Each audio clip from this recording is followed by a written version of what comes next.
Please. We have apologies from Councillor Morgan and Councillor Graham is substituted.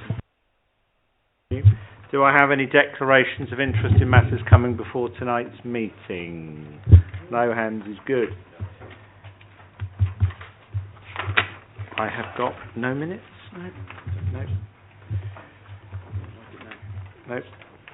All the items on tonight's agenda are in part one. There is a revised running order for tonight because we've had a series of petitions since this agenda was put together. So your running order for tonight will be, we will start with item 6, 36 to 40 Rickmansworth Road, because that is a petition item. We will then take item 16, which is Waterloo Wharf, Uxbridge, because that is now also a petition item. And actually also does make life slightly easier for the applicants because they are the same. We will then do item 8, which is Imperial House South Ruislip, and then I will flip to agenda item B, which is the former council swimming pool site at Botwell Lane, Hayes. Both of those are again the same item, or the same applicant. We will then revert to the agenda. We will deal with the conditions discharge for the Southall Gasworks site as our final item.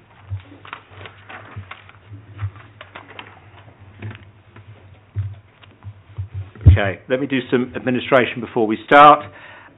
First of all, health and safety. We're not expecting a fire alarm tonight, so if the fire alarm goes off, we will be presuming it's for real. The fire exit behind me to my right and the door which you've just all come in. Can I ask please all mobile phones are now switched off or at least to silent? That does include those around me because they're the ones that normally go off. If you require toilets, they're out to your right and right again. This is a meeting of the Planning Committee held in public but not a public meeting, so the rights to address us are as set out in the Council's Constitution, as set out in the committee report and as I will summarise in a moment. Let me make it 100% clear, there is no dialogue runs backwards and forwards. We present the petitions, we hear them, we ask the questions on them, and then it's the committee to debate what action they then take. In terms of the conduct of tonight's meeting, members have all had an extensive report and plans on each item, and the item at Rickmansworth Road was subject to a site visit last Friday. So members have seen that one. Officers will also present us with a PowerPoint and summary of the application.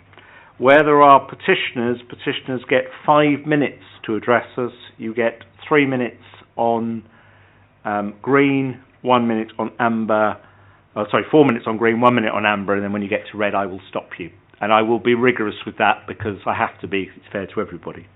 On all items where there is a petition, the applicant or their agent also has the right to address us, as do any ward councillors present. My scan is only finding one ward councillor at the moment in the front row. I don't know. Are you planning to say you are? Okay. There may be others appear, but at the moment I can only see one in the building. Members may ask questions of anyone who speaks to them. They may choose not to. That just depends whether they've understood what you're saying. And then members will debate the relevant items. Now, tonight's meeting is filmed, as they all are now, and is on the Council's YouTube site, so it will be available. Those of you sitting in the audience are not visible on the TV. It's aimed around this table, but obviously at the point where you are addressing us, you will be on the TV footage. Can I please ask that everybody, petitioners, members and officers, speak clearly into your microphones, because otherwise it doesn't get picked up for the telly debate, and it also makes it very difficult for those in the audience. Some of our voices carry a long way, some don't. It's just the luck of the draw. Okay, let me do a quick introduction to committee and then we will kick off. I'll start down on my far right, Councillor Brian Stead, Councillor Ray Graham, Councillor Henry Higgins, Councillor David Yarrow, Councillor Ian Edwards. On my left, Councillor Peter Curling, Councillor Janet Duncan and Councillor John Oswald. There are a couple of people tonight whose voices are a little stretched, so that may cause us some issues as we go. A slightly larger than usual officer team tonight. They're sort of crowding me tonight. Syed Shah is doing highways. Richard Conway, the Senior Planning Officer, is presenting some items. Neil McClellan, our Major Applications Team Leader, is presenting others. And welcome, Neil, because this is your first planning committee with us. Welcome to Hillingdon. James Roger, the Head of Planning, will, as usual, provide me with advice. Luke Taylor from Democratic Services is my clerk. Nicole Cameron is our legal advisor. And Roisin Hogan is one of our new planning lawyers and is sitting on the end to understand what goes on, I think. So I hope he doesn't get to say anything. Okay, I'm going to go straight into item 6, 36 to 40 Rickmansworth Road. Richard, is this one of yours? Thank you, Chairman. So this application relates to the demolition of 3 detached dwellings and redevelopment to provide 24 residential units comprising 13 one-bedroom units, 8 two-bedroom units and 3 three-bedroom units with provision of amenity space and associated car parking. As part of the addendum, the issue regarding the affordable housing was agreed by the Council's housing manager and head of planning. An update from the Flood and Water Management Officer has also been provided. No objection has been raised. Some minor changes to various conditions has also been carried out to make those more precise. As members have had the benefit of a committee site visit, I will make this presentation a little shorter than usual. The site currently comprises 3 dwellings as seen on this image above. I would like to draw your attention to number 38 and 36, which are currently located quite close to the neighbours at number 11 and 34. The replacement scheme is set much further away from the rear of the site and from the side. However, at ground level, this is more difficult to appreciate because of the sunken car park to the rear. There would be 29 car parking spaces, inclusive of 4 disabled spaces, and there would be 2 motorcycle spaces and 39 cycle spaces, which is considered to be acceptable. Refuse storage is located here at ground level. It's accessible to future occupiers of the site and also for refuse collection from the main access point. Auto tracks have also been provided with this scheme to demonstrate that refuse vehicles can enter and leave safely. The site plan makes it a little easier to appreciate the relationship with the neighbouring properties. You can see that the replacement scheme would be located 10 metres from the neighbour at 34. There's a flank wall along that side of that property with no habitable windows. There's also large evergreen trees which also enclose that property. The development is located 18 metres from number 11. Again, there's a flank wall on the side of this property, and that is almost 9 metres further set back than the existing property on the site. Regarding the other side, the new building is located 20 metres at its nearest point, but that would be 21 metres from any new openings. So in terms of privacy, outlook and daylight, the replacement scheme is not considered to raise any concerns with regards to those aspects. At first floor level and at second floor level, the arrangement is quite similar to the ground floor. You have the main core within the central section, and also a secondary staircase here. You've lost the side element across the carport, which is to safeguard the amenity of the residents at number 34.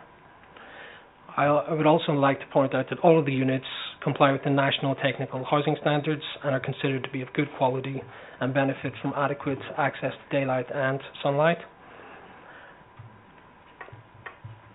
This image is the main front elevation. It's 3 stories with accommodation at roof level. It's been broken up into 3 main blocks to give the appearance of 3 dwellings. They use glazed intersections to break the elevation up. The scheme has been revised significantly since the start to provide a more arts and craft aesthetic.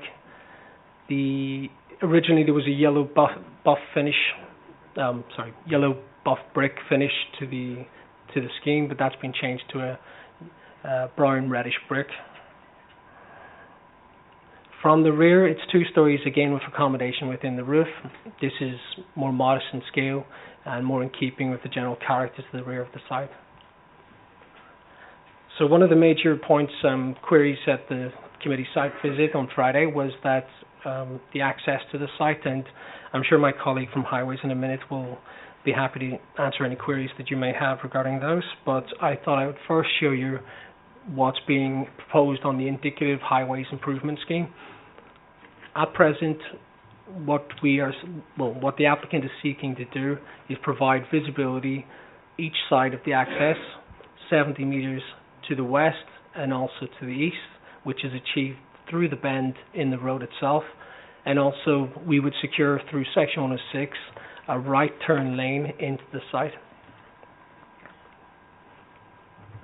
This is a view of the site from the east, and this is from just outside the front of the site with the main access currently here. And again, this is a view of the site from the west.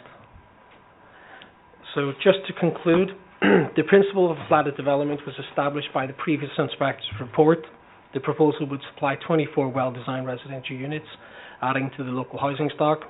Overall, the development is considered acceptable in design terms, amenity impact and highways, which is why it's been recommended for approval. Thank you. Thank you, Richard. We have two petitions in objection on this one. I'll start with Ms. Sue Winter.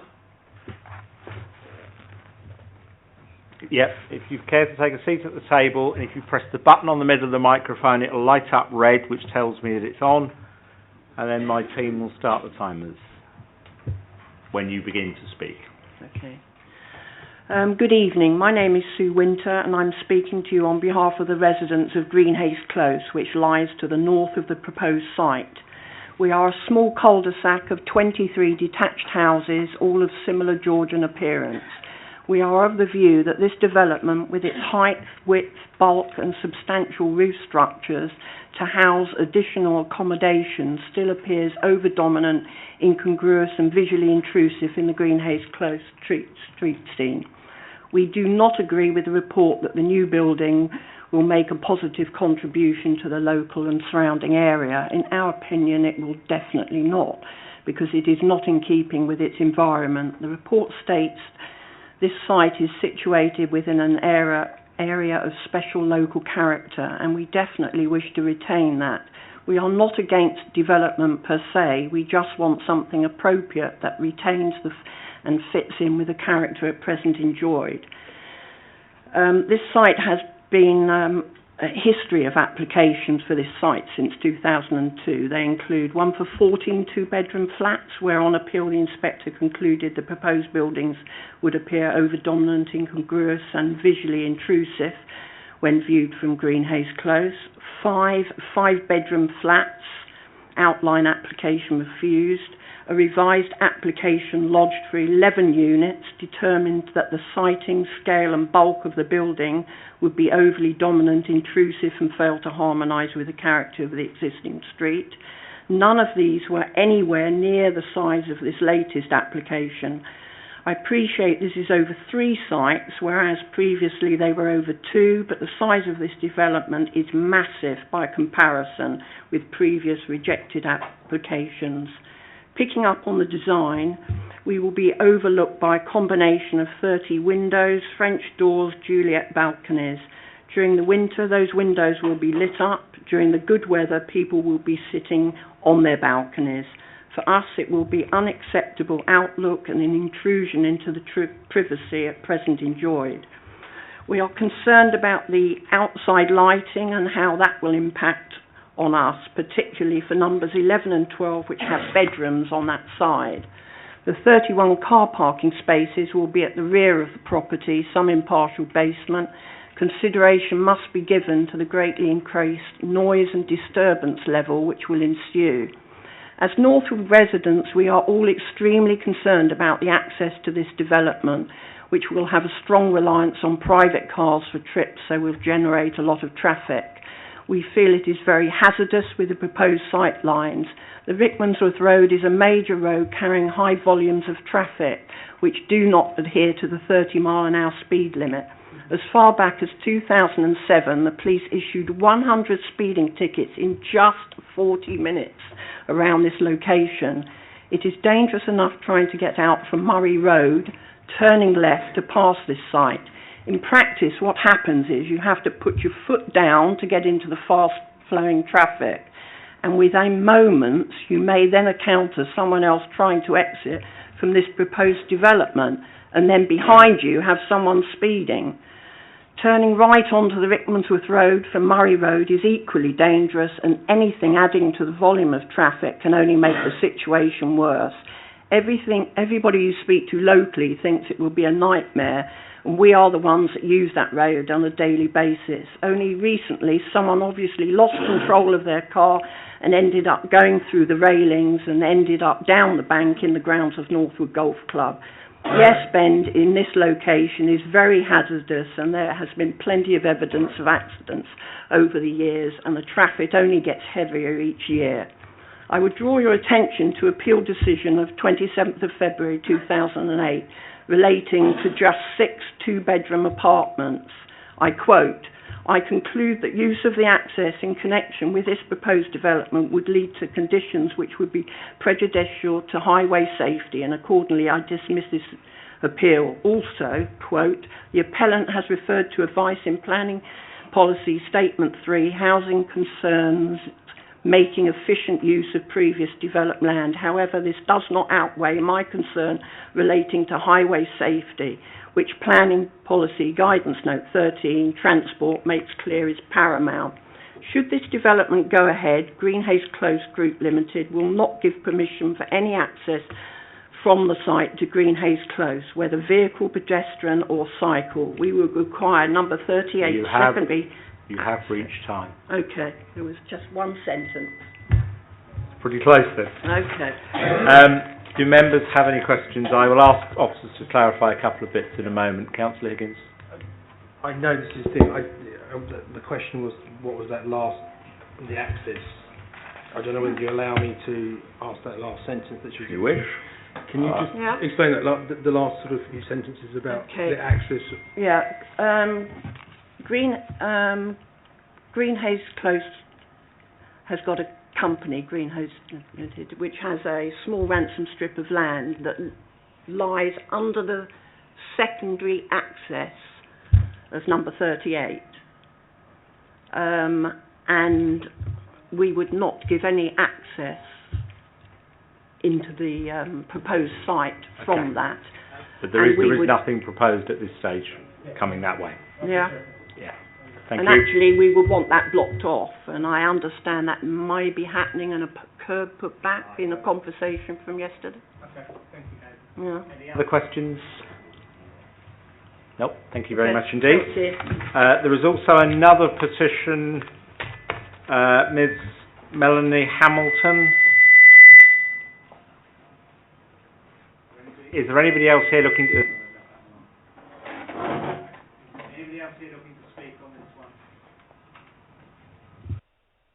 Hand, I'm going to move forward. Okay, in that case, I believe the agent, Mr. Richard Henley, is here. And you know the format of how this works, so I'll leave you press the button when you're ready. You may, if it's brief, please, because I've got a long agenda tonight.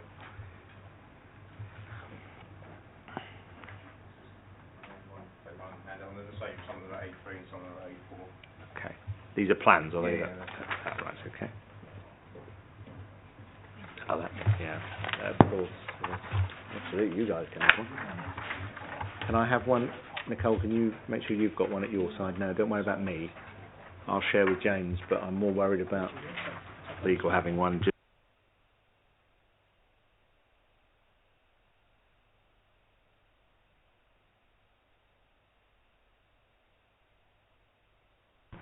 Right. I think that plan is also... it's also up on the screen. It's also up on the screen.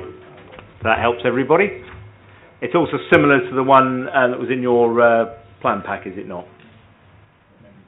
Yeah. Okay. When you're ready. Chairman, members, good evening. I'm Richard Henley, Group Planning Director at Preston Bennett Hamptons and the agent on this application on behalf of Howarth Homes. Thank you for the opportunity to speak in favour of the application for the redevelopment of 36 to 40 Rickmansworth Road, which has strong and unequivocal support from your officers with a recommendation for approval. In reinforcing the officer's thorough presentation, I will focus firstly on the key issue of highway safety, which remains the focus of the objector's comments and the single issue which the redevelopment of this site has been refused or dismissed on in the past. That said, the planning history on this site has demonstrated through various appeals that the principle of redevelopment of the existing houses or flats, the design, siting and scale on the character and appearance of the area, and the living conditions of neighbouring residents where the access came in through from Rickmansworth Road and not from Greenhays, was wholly acceptable and remains a material consideration for members in support of the determination of this scheme. In terms of highways, the proposal is substantially different to those schemes which have gone before and provides the strong justification for the endorsement which the highway officer has now given to the scheme. The inclusion of number 40 Rickmansworth Road for the first time has provided the scope to achieve a considerably widened frontage and the ability to comply with the required visibility space, which none of the previous schemes have been able to do so, being the sole reason for refusal of dismissal of the appeal in 2007. In response, the clear pre-application advice from the Council's highway officer was to comply with a 70-metre and 90-metre visibility space. In support of an initial 2-day speed survey, then supplemented by a full 7-day speed survey, has been carried out to demonstrate the average speed in this part of Rickmansworth Road. The objectors have not submitted any speed survey evidence to demonstrate that the applicant's factual and robustly assessed speed figures are not valid, which underlines the basis of the compliant visibility space. These distances exceed the minimum requirements set out in Manual for Streets and the Department for Transport's technical guidance designed for priority junctions. The accident data, which I've handed out on the leaflet for you, demonstrates that one minor incident per year over the last 5 years. This is not a hazardous location. The proposed right-hand turn lane, to be secured by legal agreement for this development, will further enhance visibility and highway safety compared with the existing situation. The existing fence and hoarding, which some of you saw on the site visit, will be removed, allowing for an open and clear field of vision in both directions, with all planting and visibility space within the zone kept below 600 millimetres and safeguarded by the suggested planning condition. This achieves significant physical and visual benefits to enhance highway safety in this area, both over and above the existing situation, and as a consequence of the proposed redevelopment has never been possible in any of the previous appeal schemes. Finally, the applicant has, over and above any such request from the highways officer, also agreed to carry out a safety audit on the design and implementation of the new access to ensure that the road safety of the development is thoroughly vetted and protected. I have therefore set out that the proposed access and visibility space is empirically, technically and visually justified, such that a reason for refusal on this basis would now be unreasonable and undefendable. Moving on to design, the scheme has been discussed and amended through positive collaborative pre- and post-application discussions with the design officer. The reduced width, design with projecting gables and stepped height, is fully supported by Sarah Harper, complementing the scale and character of detached houses and flats in the area, with a high-quality arts and crafts style. The design successfully reflects the appearance of 3 large detached dwelling houses with glazed links and sky gaps between each roof space. Utilising the topography of the site, the scheme reads as 3 stories with roof accommodation at the front and 2 stories providing access to basement parking for all bar 2 of the parking spaces which are at the front and a podium garden above and the rear. The landscaping amenity areas encircles the building, integrating retained trees and 3 existing separate sites into a comprehensive and high-quality landscape and amenity setting. The scheme achieves significant improvements in terms of layout and relationship to the existing houses which are sited close to the rear boundary to neighbouring properties in Greenhays Close. The proposed central siting of the building will substantially enhance the spacing and outlook and setting of the existing neighbours and reinforces the 2003 and 2007 inspectors' acceptance that the development schemes will safeguard the living conditions of amenities of the neighbouring residents. To conclude, the redevelopment of this urban, underutilised, previously developed site complies with the principal sustainable development objectives of the MPPF and Hillingdon's core strategy and should be supported along with your officer's professional and objective assessment of the scheme and the material considerations of the former schemes and appeals. I therefore request that you support the recommendation and grant planning permission this evening to deliver much needed 1, 2 and 3 bedroom housing units in a high quality design and landscape block in this part of the borough. Thank you. Timing is tight tonight. You got there. Yeah, it's all right. It's we'll have a little discretion on the last one, so he summarised at the end. Can I ask one key question, which I think would be useful for members? Where was, on the previously refused schemes, before you brought in where was the access proposed before? Because there's actually quite a number of applications that preceded this, the previous schemes in 2003 were from Green Hayes Close. Okay. And that is when the inspector at that point, I do have a copy of that scheme if any of you want to see it, that's when the inspector had issues with the impact on the residential properties because there was a bin store at the back and rear surface parking at the back accessed off Green Hayes. Right. So the 2007 appeal, the sole reason for refusal was from Rickmansworth Road, but they only had 53 metres of visibility space at that time, which were non-compliant. Where it's proposed now? Yes. And excluded number 40 as well. Yeah. Yes. Okay. So I think that's just important to understand the difference between the two, because that's going to be key to this in a moment.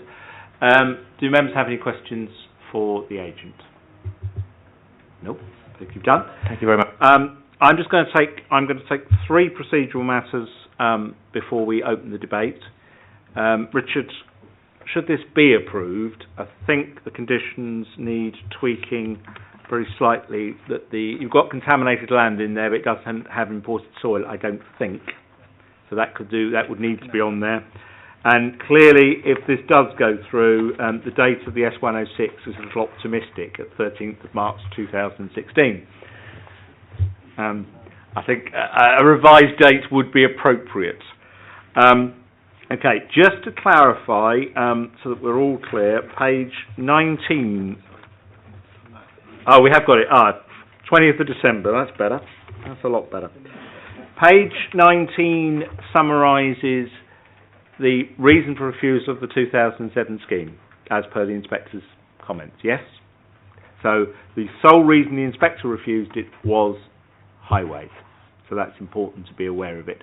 Obviously, this is a bigger scheme for a larger site, but the problem in the previous scheme was highways. And with that, I think that's probably where we'll start. We might as well. It's going to come out in a minute. Councillor Higgins, you can kick me off. I don't think much has changed on the highways. I use that road on a regular basis. My concern is traffic coming out of the site wishing to cross over 2 lanes of traffic and proceed on their journey. Also, it is on a bend, and the amount of speed and the traffic flow that we have already, I just think this will cause more rat runs around the back of Northwood Hills. So I suppose I better have a vested interest because it's probably my road would end up doing it. But the road is just not wide enough for this. I just can't see.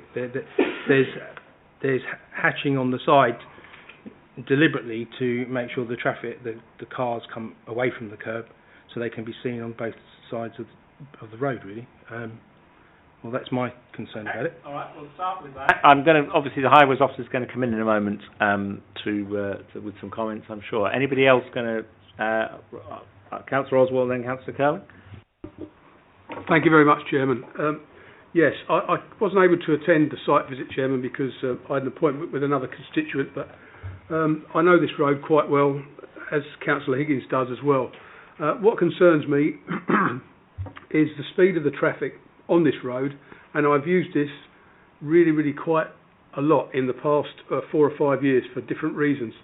And I am a little bit concerned with the speed of vehicles along there. I've witnessed some strange things there myself, speeding vehicles in particular.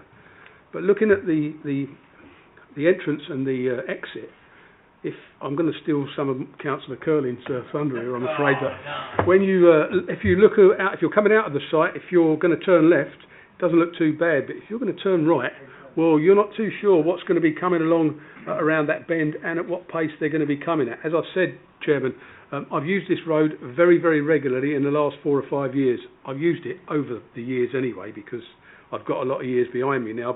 So I know the road quite well, really, and I am a little bit concerned about that and just that. Thank you very much, Chairman. Okay, Councillor Curling, you were on the site visit, so you have studied this in depth. Indeed, thank you, Chairman. Yeah, I was on the site visit, and actually getting to the site visit was quite a challenge due to the traffic on that road, and also leaving the site visit as well. And the major concern I have is this bend, because it is, at the best of times, somewhat precarious. I'm not convinced by that scheme that's on the board. I'm not sure that is actually feasible or actually going to do what it is supposed to do. So I have very grave reservations on traffic matters. Councillor Yarrow, you again have seen this on the site visit? Yeah, thank you, Chairman. Yes, I was on the site visit, and I'm just a little worried about the fact that we're going to split the road in two and put a right-hand entry point at the point of entry into the site, which will also affect cars wanting to come out of the site, because now you will have cars stacking, waiting to turn in, which will be a blind spot for cars coming down at speed. So I'm certainly a little nervous, and I think that, you know, the documents we had here, which show that it's not exactly a dangerous spot to be. What worries me is, are we going to make it into a more dangerous spot by what we're proposing to do? So I'm certainly very nervous about the highways situation. I'm going to ask the highways. Bear in mind the applicant has offered safety audits. We need to note that it was in the applicant's presentation, but not in the notes. Said, would you like to talk us through the highway concerns and why you feel that this does work? Okay, thank you, Chairman. So in regards to the access from the previous scheme, the applicant has done speed surveys, various speed surveys. One of it resulted in 85th percentile speeds of around 33.5 to 36 miles per hour. Then we asked them to do a further speed survey, which resulted in speeds of 85th percentile speeds of around 39 miles per hour, which means that around 85% of the vehicles are travelling at that speed, which is the design speed that we have to consider in terms of designing roads from a sightlines perspective. For that, we required 70 metres of sightlines, which is what the developer has put forward, which is what they can achieve. In other words, they can achieve a sightlines of 70 metres running along Rickmansworth Road and 2.4 metres going into the site, which from a technical standard meets the requirements. In addition, they're also proposing to do to provide a right turn lane to facilitate vehicles to turn right into the development. And on the basis of this, and also considering that the development is not going to result a severe traffic impact, it is what the officers consider to be a scheme to be acceptable. Okay, that's the technical highway. Oh, I've got two hands this time. Councillor Graham, you haven't spoken before, so then I'll come back to Councillor Higgins. Yes, as you know, Chairman, I was on the site visit. My main concern, following on from what Councillor Yarrow said, is this right-hand lane turn into the site. The road is just not wide enough to take it, in my opinion, and for that reason it fails. Yes, sorry, can the officer tell me when those tests were done for speed on the road? What months, please? So also, while you're doing that, could you explain the road safety audit as well? Because that's important members understand what that comprises of, because that will impact this decision, I think.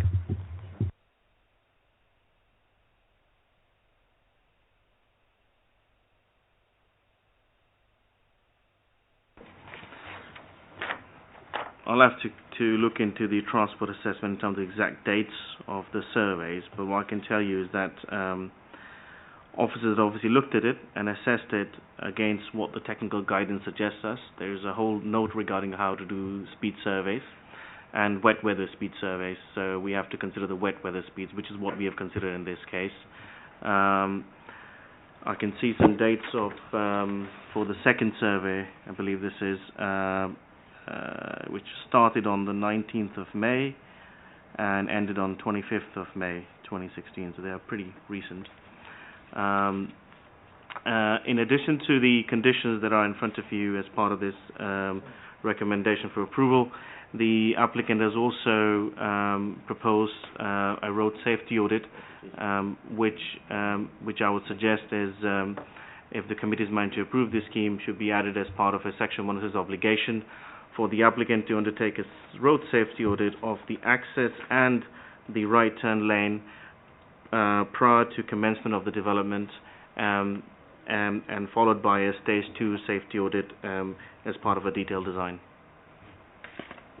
Okay, thank you for that. The speed remind us, the speed surveys, regardless of month, did actually confirm, I think, what most people would have understood about that road, that was somewhere between 33 and 39 miles per hour, which I think probably... That's right, yeah. Yeah. I think that's half term, isn't it? That week. Yeah. So, I mean, it's not a real reflection of the road. They reduced the traffic by 50%. Yeah. But it might have increased the speed, though. Yeah. So there were two surveys, yeah. Sorry, so in terms of we're not talking about volumes of traffic here, we're talking about speeds of traffic, and one could argue actually the 85th per fast wheel would be higher during when there's low traffic volumes on the road network. So, yeah. Okay, Councillor Edwards. Sorry, comment has been made about the width of the road here, the carriageway here, and its ability to take a right-hand lane.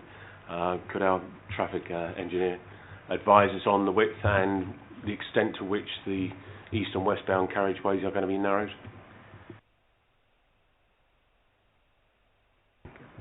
Yeah. So the scheme in front of you in the plans pack is obviously a indicative scheme that shows that a right turn lane can be accommodated in this manner. Following permission, what happens is that they draw up a more detailed scheme of exact measurements. But looking at the widths of the road, I appreciate the geometry of the road is not ideal because of the bends on both sides. But it does, what the plans do show that it is able to take a right turn lane into the site. Remember, this is a local road still, although it's a major road in terms of the volumes of traffic. It is not a trunk road, so there are flexibilities in terms of what we can do with the right turn lane in terms of the length and width of it. So we have lots of right turn lanes in the borough, which are not strictly, 100% to the standard, because there is flexibility when you look at local roads. Do you want to come back, Councillor, or does that cover your point? Are you inferring from that this wouldn't strictly be to standard then?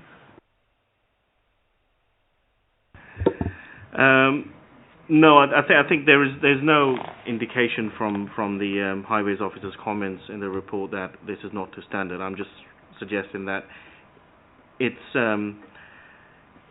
the plans do show that a right turn lane can be accommodated satisfactorily.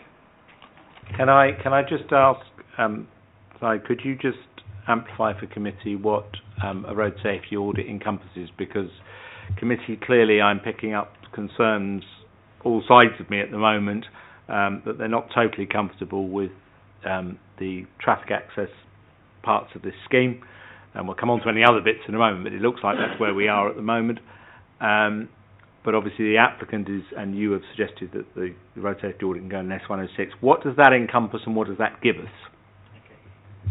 So the road safety audit is undertaken by independent road safety auditor to the designer. So the highway engineer who has designed this scheme will have to pass it on to a safety auditor independently, and that safety auditor will audit the access and the highway works from a safety perspective. They will look at various design criteria, etc., and comment on whether the scheme is safe or not. Any issues they raise are then gone back to the designer to respond, and then they come back to us for a final comment on those before a scheme is agreed. So it gives added comfort in terms of that the access and the roadworks will be audited by an independent safety auditor. And if that safety auditor said it doesn't work, what happens then? Yeah. Absolutely. Yeah. I don't like it. Yeah. I mean, if the safety auditor says it doesn't work, then I suppose in that respect, the designer will either have to amend the scheme, and if the amended scheme doesn't work, then we need to cater for that in the Section 106 agreement. What happens? Because I'm not sure if a feasible solution can be agreed or not. I'll switch to the legal team for the next comment. I think yes, you would capture the triggers and what needs to be done into the Section 106 agreement. If you got to a point where there were safety concerns, then the scheme wouldn't be able to go ahead because you wouldn't have found a solution, and that would be covered in the Section 106 for such an eventuality. Councillor Higgins, I saw you indicate. Sorry, can we go back to the photographs of the road, actually, the road? Can you stop there? Can you stop there? Can the traffic officer please tell me what those hatch lines are doing there at the moment on that road? Why are they there? For what reason?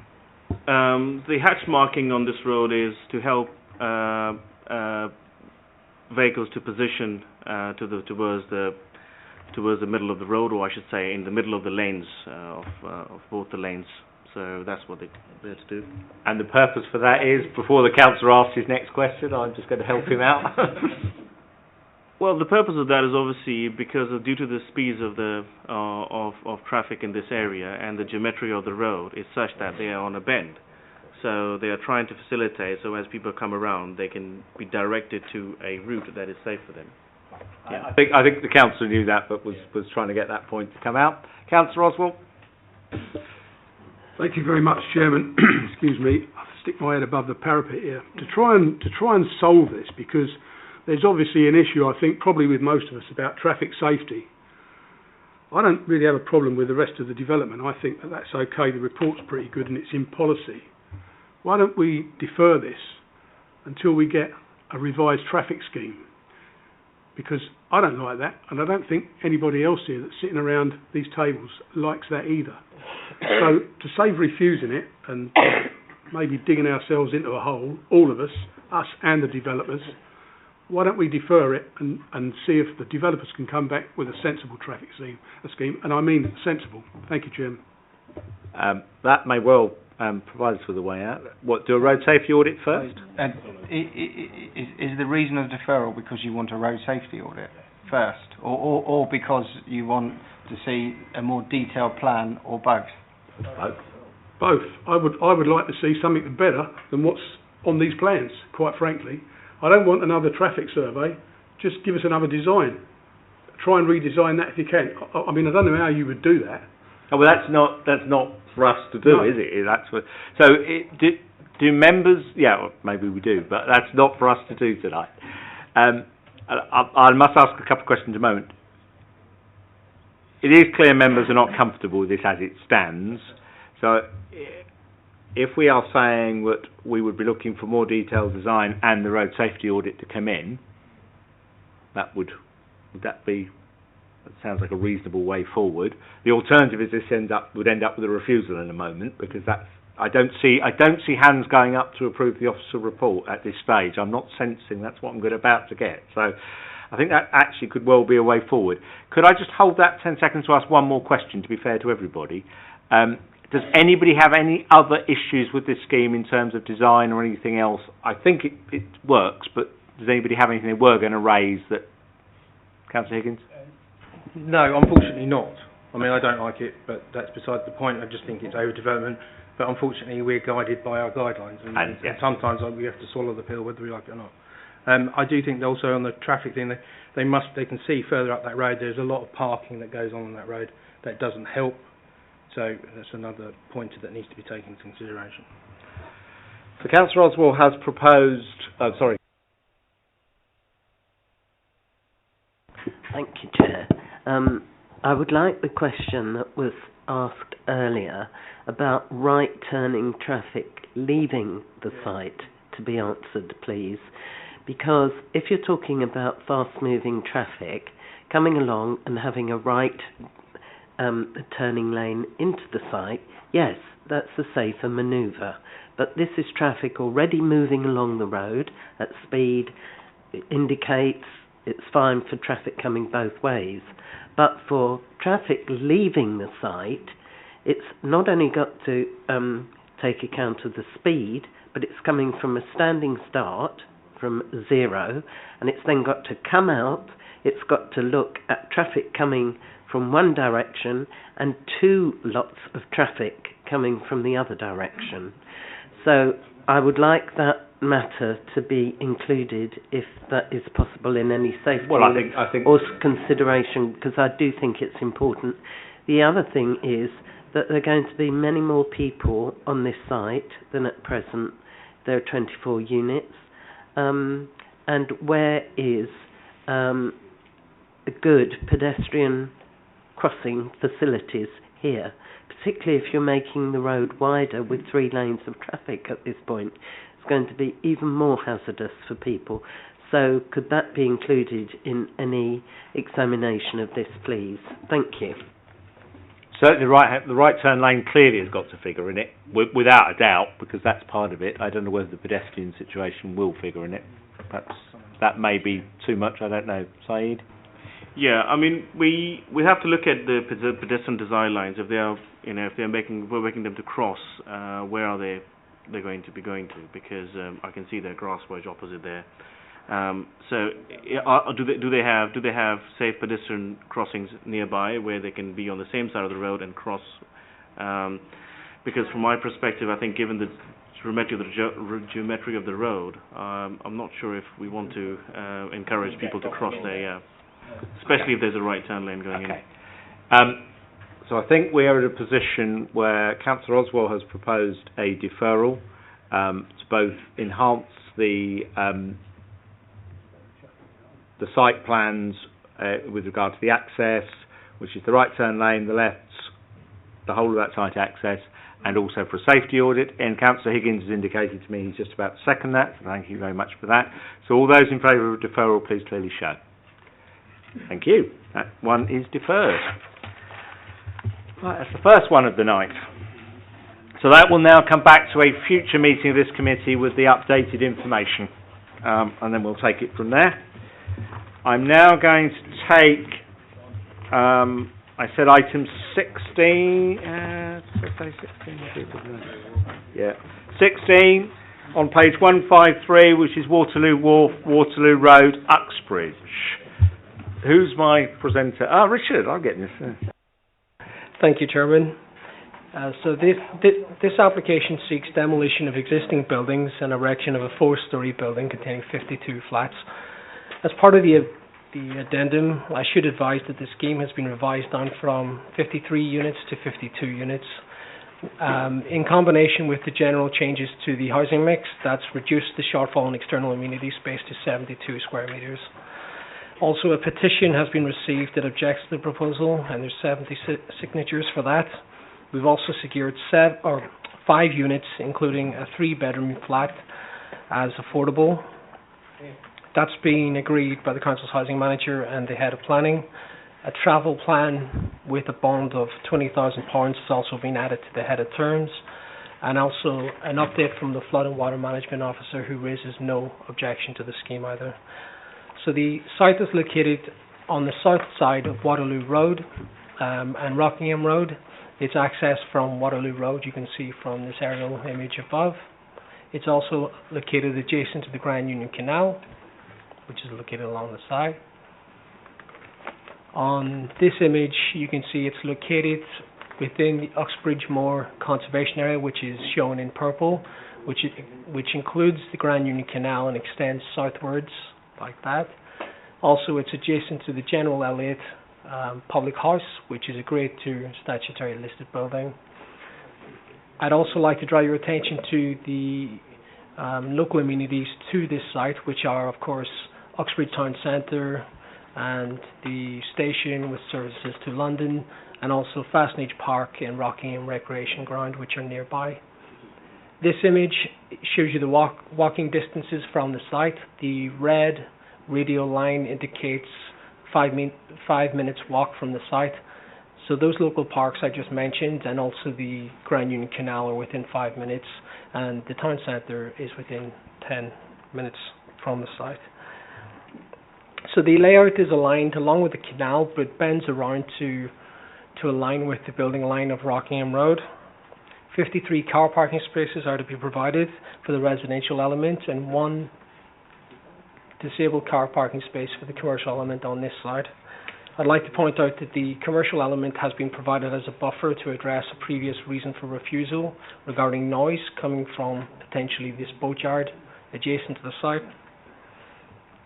The council's noise officer is satisfied with the proposal, subject to conditions and a legal agreement to secure further noise attenuation measures to the boatyard itself.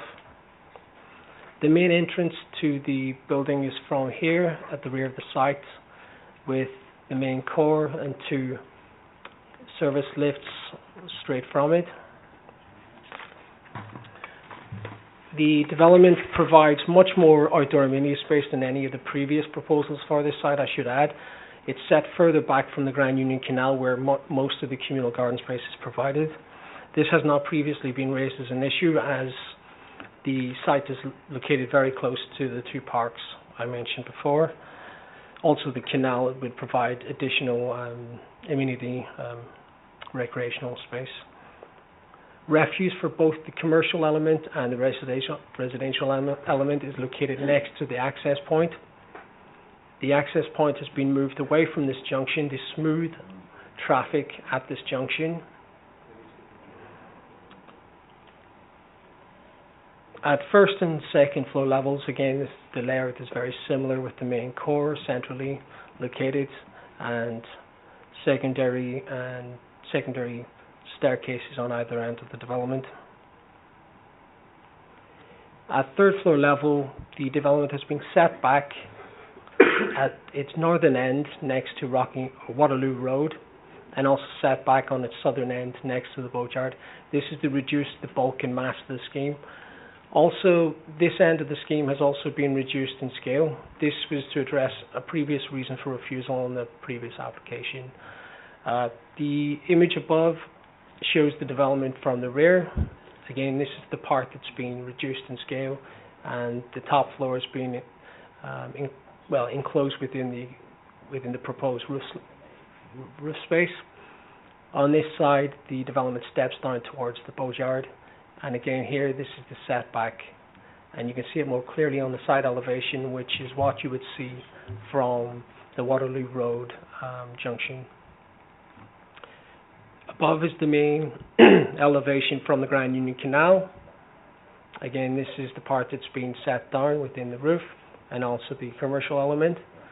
This is the new curved feature element that's been added to the scheme since it's originally been submitted. This side elevation is a little bit more modest, but that's what you probably expect, facing a boatyard to one side. So this is the existing timber yard and the view from the west from the towpath. I should add that a financial contribution of £30,000 has been provided from the applicant to improve the towpath on that side, and also to provide enhanced access to it. This is a look at the previous refuse scheme, and this is the element you would have seen at that point next to the timber yard.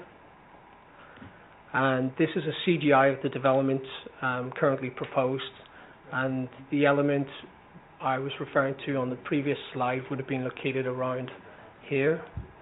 So there's been a real attempt again to break this development up, similar to the previous scheme in some ways with the glazed intersections, but also the stepping down to the south to where the urban form is smaller, and also the staggering of the elevations. This is a view from Dolphin Bridge of the timber yard on the left and the boatyard further on the left. And this is a CGI of how the landscaping would appear along the Grand Union Canal. So this is the previous scheme. I just want to point out that on the rear, on the previous scheme, there was no buffer between the proposed development and the neighbours on Waterloo Road, and also the distance between the Grand Union Canal and the proposed scheme was much less than we're securing within this scheme. So this is the existing view from the junction of Rockingham Road and Waterloo Road, and this is the access. You can see that it's very close to this junction, which does cause some nuisance at present. This is a CGI of how the development would appear from roughly the same perspective. Since originally submitting this scheme, the applicant has been willing to revise the scheme further, and balconies have been removed from this end to safeguard the amenity of future occupiers from noise from the boatyard. I've also mentioned already the setback on this side to reduce the bulk and scale, but the whole development has been set back here and a curved feature to better address this junction. Also, I'd like to add that this wall has been set back to improve the footway and also to provide better visibility for vehicles coming onto that junction. So these are the buildings that are being demolished, the timber yard and the existing offices. Again, the office above, and a view of the existing canal from within the site, which is below. This slide is very useful because it shows the relationship of the proposed scheme, the existing timber yard, and the neighbours on Waterloo Road. So you can see that it is approximately a story higher. However, it's more than twice the distance away from the neighbours than the current timber yard. Again, this photograph shows you the relationship that currently exists, and I think actually overall, despite the increase in height, that actually there could be a slight improvement to the amenity of those neighbours. So to conclude, in design terms, the proposal is considered to be a significant improvement on previous schemes. It's addressed the previous reasons for refusal. There's not considered to be any adverse impacts on neighbours, and it's acceptable in highway terms. Therefore, it's been recommended for approval. Thank you. Thank you, Richard. We have a petition in objection on this one. Ms. Elizabeth Tubb. Thank you.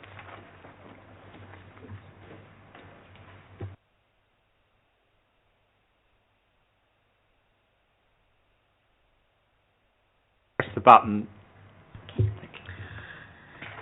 My name is Elizabeth Tubb and I've been a resident on Waterloo Road for over 10 years. Waterloo Road is a busy road used by residents as well as the wider community, and we all will be impacted by the proposed development. The local people and businesses I spoke to about the Waterloo Wharf development had comments of a similar theme. The size and scale of the proposed development doesn't complement the established conservation area or the residential properties on Waterloo Road. The view from Rockingham Road is not an integrated visual. The buildings would have real standout. Those of us who have homes on Waterloo Road in front of the development are also hugely concerned about the imposing height of the buildings and about being overlooked by the 3- and 4-storey buildings which will invade our privacy. Waterloo Road is used by the local community as an access route to the Cowley Mill Road and Rockingham Road. Although traffic calming measures were recently introduced, vehicles still travel at speed over the long ramps. The planned entrance to Waterloo Wharf site would be situated on a bend, and concern has been expressed about how safe this will be, given traffic speed and poor visibility for through traffic and those arriving and leaving the site. Additionally, the traffic that residents of the new development will generate is also a huge concern, especially at peak times when Rockingham and Cowley Mill Roads already encounter congestion. The proposed parking allocation within the development has been a hot topic with all residents. There are 3 studios, 26 one-bedroom and 19 two-bedroom, 4 three-bedroom properties, plus a commercial unit with only 1 car parking space allocated per unit, including the commercial property. The plan also states that the commercial unit will have 10 employees. As I'm sure you will agree, this is a significant shortfall. Those living in Waterloo Road and the surrounding areas feel strongly that the allocated parking is insufficient and that we will all be impacted.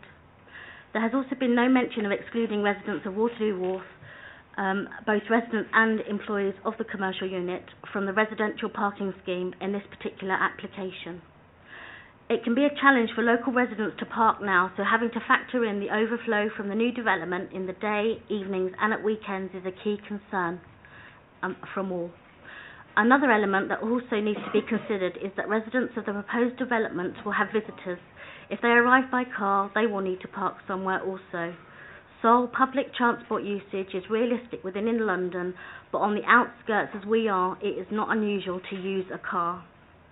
There is also concern in the community about the noise and pollution. We are fortunate that the wood merchant currently in situ at the proposed development site is only in operation Monday to Friday. However, a residential development will mean that there will be a huge amount of people in a relatively small space. This quiet area will be transformed into a hive of activity, possibly 24/7. The additional noise from development residents and the emissions from cars arriving and leaving the development is also a big worry to those living nearby. Additionally, the strain on local amenities has also been raised as a key concern, in particular regarding places at local nurseries, schools, and as well as doctor surgeries and hospitals. 5 previous applications have been refused at this site, 4 of them smaller in scale than this application. The local community has been shocked by the recent marketing activity of Haworth Homes, promoting the availability of properties at Waterloo Road from the 14th of October without planning permission. As you can see from this advert in the local paper, these aren't being marketed to local residents as an opportunity to own a home, but rather as an investment opportunity for landlords to increase their property portfolio. This application seems to have been fast-tracked in comparison to others, and we sincerely hope that the £400,000 community infrastructure levy payment planned by the developer, should the development be granted, doesn't play a part in your decision. On behalf of all of those who live in the area and will be affected by the proposed Waterloo Wharf development, we respectfully ask that you demonstrate that you are putting your existing residents first and refuse this application. Thank you. Do members have any questions? A couple of specifics I'll pick up the planning officers in a moment, but do members have any questions? Councillor Higgins. Yes, I wonder if do you actually live on Waterloo? Yes, I do. Could you tell me if your property is south-facing or north-facing, that sunlight? It's south. My garden faces the sun. Your garden So, yes, so I have the sun in my back garden. would you feel that there'd be overshadowing of your property? Yes, indeed, and also overlooked. Thank you.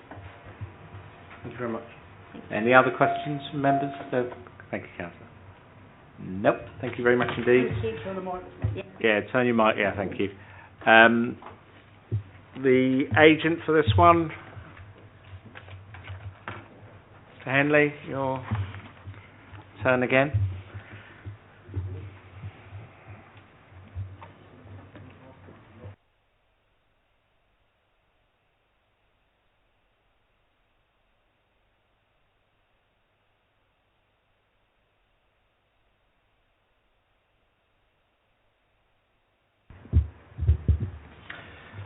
Chairman, members, good evening again. I'm Richard Henley and I'm the agent on this application at Waterloo Wharf on behalf of Haworth Homes. Thank you for the opportunity to speak in favour of the application. The applicant has engaged in extensive and positive pre-application and post-submission consultation with officers under a PPA and has resulted in a strong support for the proposals once again from your officers. Like Ribbonsworth Road, this site has a complex planning history with several previous planning application schemes, including a recently refused scheme earlier this year, which is now at appeal by way of public inquiry, and would be withdrawn should approval be given for this enhanced scheme this evening. This application has been completely reviewed and addressed all aspects of the previous refused schemes, principally including design, loss of employment, noise, car parking, amenity space and affordable housing, each of which I now address. Firstly, in terms of design, the previous Bellway Homes traditional pitch roof scheme, the Premier Forest contemporary style scheme, as you've seen in the slide, have been set aside in favour of a wholly complementary wharf style of architecture for this canal side location, with sawtooth central gables and feature parapets. The design and the materials used, using glazed hinges to visually break up the building into 3 core sections to follow the alignment of the canal and Rockingham Road, has been welcomed by the Conservation Design Officer. In consultation with Sarah Harper, the stepped end to a curved corner feature and a mansard roof to the southern end has physically and visually achieved an enhanced form of architecture more complementary to its canal side location and a reduction in the overall scale and bulk of the scheme. The design is fully supported by the design officer and will make a positive contribution compared to the existing warehouses to the character and appearance of the Uxbridge Moor Conservation Area and the setting of the listed General Elliot pub opposite. As an existing timber yard and historic wharf, the proposed scheme supports the re-provision of employment use within the self-contained office elements at the southern end. This serves the dual purpose of safeguarding employment on the site, but also as a physical and visual buffer to the adjoining boatyard, which also demonstrates benefits with noise mitigation. In support of this application, a 7-day, 24-hour noise and CCTV survey has been carried out in addition to the previous noise assessments, which identified noise emissions from the workings of the boatyard and will be mitigated with a roll shutter, new suspended ceiling and wall coverings, secured by way of Section 106. The result of the 7-day survey identified certain evening periods of increased noise levels associated with the General Elliot pub, and enhanced glazing and mechanical ventilation will be provided on the west canal facing elevation as secured by condition 22. The revised design enables the scheme to now provide an increased level of car parking from the refused ratio of 0.7 to 1:1. This significantly improved parking ratio, supported by the Highways Officer, is a substantial benefit to this scheme compared with the previous refusals. The parking layout, partially under croft and part surface, will also achieve an improved landscape buffer at the rear of the site compared with all the previous schemes and existing commercial operation which parks vehicles hard up against the wall. This buffer zone will be landscaped to provide an enhanced setting and outlook for the existing residents in Waterloo Road, and a significant improved separation of over 25 metres to comply with your adopted design guidance compared with the 12 metres of the proximity of the existing warehouse. This site is devoid of any planting. Positively, the scheme proposes enhanced landscaping, private balconies and a high quality amenity space adjacent to the canal, which will provide a very attractive setting for the proposed building, ground floor units and the listed General Elliot pub and conservation area. In terms of access, the scheme proposes the resiting of the entrance further away from the junction of Rockingham Road and Waterloo Road, the removal of significant number of HGV vehicle movements to and from the site, and the widening of the footpath to achieve in combination significant highway and pedestrian safety benefits as supported by the Highways Officer. To conclude, the scheme proposes a mix of 1, 2 and 3 bed units, 5 of which will be affordable, including a 3-bed unit as agreed with the Council's housing officer to meet affordable housing need. The redevelopment of this end-of-life cycle warehouse will make the best use of an urban underutilised previously developed site in compliance with the principles of sustainable development, and will safeguard on-site heritage assets, including the pillbox and Waterloo Wharf nameplates, to ensure reference to the historic wharf operation of the site is maintained. I therefore ask members, based upon this significantly enhanced scheme, which addresses all the reasons for refusal of the previous applications and will make a positive contribution to the character and appearance of the area, to support your officer's professional and objective assessment of the scheme and grant planning permission this evening. Thank you. Do members have any questions? No? I'm getting no hands, so I'm taking no questions. Thank you for that. No, we've got the councillors come. Councillor Wells?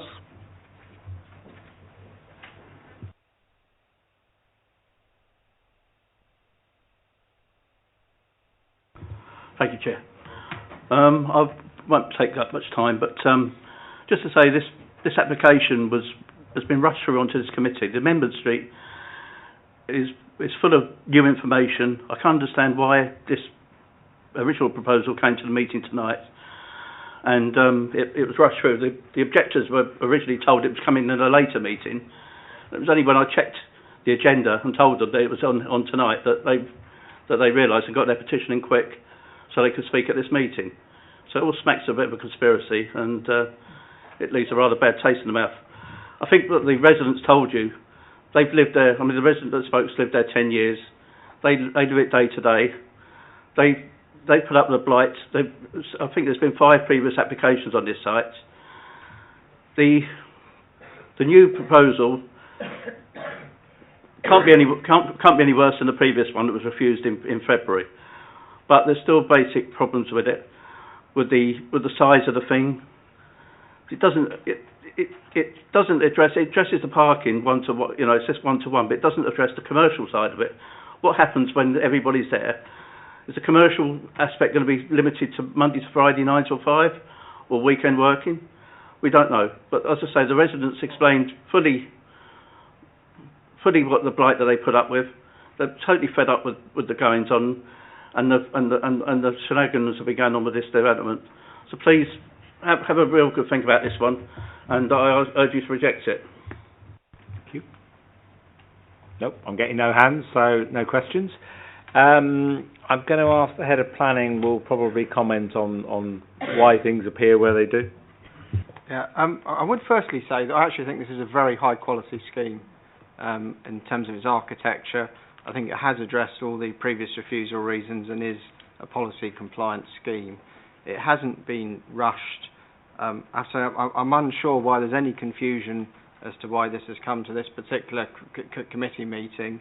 It isn't an urgent item. It's been put on the agenda in accordance with the normal timescales. The only thing I would say, though, is I just want to put on public record that we would never encourage developers to advertise schemes prior to them coming to the planning committee meeting. It's not an issue for you to consider this evening. It's not a material planning consideration, the fact that they have advertised the scheme ahead of a planning permission, but I just would want to say that both I and the planning team would never encourage a developer to do that and would actively discourage them, I think. Thank you, Chairman. Okay. In terms of, we'll deal with parking. We'll take parking up front, I think. I'll hold the bit about whether we can withdraw residence permits or not, and we'll take some guidance on that depending on which way this goes in a moment. There was a question raised about the traffic access point, so I'll ask the highway officer to comment on that. I know what he's going to say to me about parking in a moment. We all have our views on it, but I think we all know from the number of large schemes we've seen that where we've achieved 1-to-1, we've probably got about as far as we're likely to get. I think even at point 7 before it was being pushed to us as an accept, and it was a member's decision to push it back. So I'll leave it at that. Saib, would you start me off on the traffic access point? You can make a comment on parking allocation at 1-to-1, and I'll hold it there.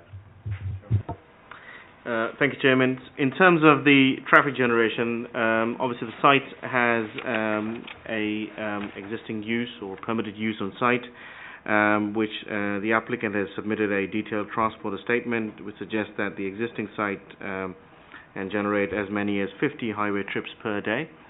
Compared to this, the proposed development is going to have a slight increase in terms of trip generation, but overall it's not considered to have a severe transport impact in terms of traffic impacts. The access itself is being relocated further away from the junction, and it will have a different type of use. In other words, it won't have the larger vehicles that are currently using, resulting in regular reversing movements near the junction. So that's a clear improvement from a road safety perspective. Coming to car parking is proposed to be 54 car parking spaces, 53 for the flats, which is 1 space per unit, and 1 commercial disabled space for the commercial use. And obviously there are adequate cycle parking spaces provided, 56 in total, and 3 motorcycle bays provided. All of these meets our standards and the London Plan standards, and on which basis we recommended it for approval. Thank you. Right. Who wants to start me off? Oh, Councillor Stead. We'll go right to the far end of the table this time. Thank you, Chairman. Just clarity, really. The petitioner mentioned the height of the buildings and overshadowing. Was there an overshadow check carried out on the surrounding local houses? I have no idea. Well, we shall ask the question. Richard, who's taking it? Richard or James? Who wants to take it? I think there's a slide Richard showed of a cross section. I think that's quite useful when answering this particular question. That's it. So you have to take into account the existing building in this particular case, and I think so. as Richard explained, the proposed block of flats is much further away, the nearest facade, than the back of the existing warehouse buildings. So I don't think you'd have an overshadowing issue. I'd also like to guide members that I think you also need to bear in mind the previous refusal reasons for this scheme. So they are set out earlier in the report, and my advice to committees, they did have concerns with this scheme that you'd need to have a very strong justification from deviating from any of the previous reasons because of the planning history of this site. And I don't think overshadowing has been a particular issue. It's been more the actual visual appearance of the buildings, and this particular building is certainly no closer to the back of the residential properties than previous schemes. So on that count, we don't have any slides of overshadowing, but I don't think it's, on this particular application, an issue that could be taken down a refusal path. Go on, I come up the table. I see a hand. Go on, Councillor Higgins. You answered the overshadowing. I have to take your word on that one. I do think there could be an issue on overshadowing, maybe not to the property but to their rear gardens. But that hasn't been done. Can I make that clear?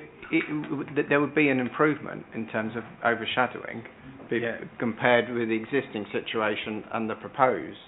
Well, it's just perspective.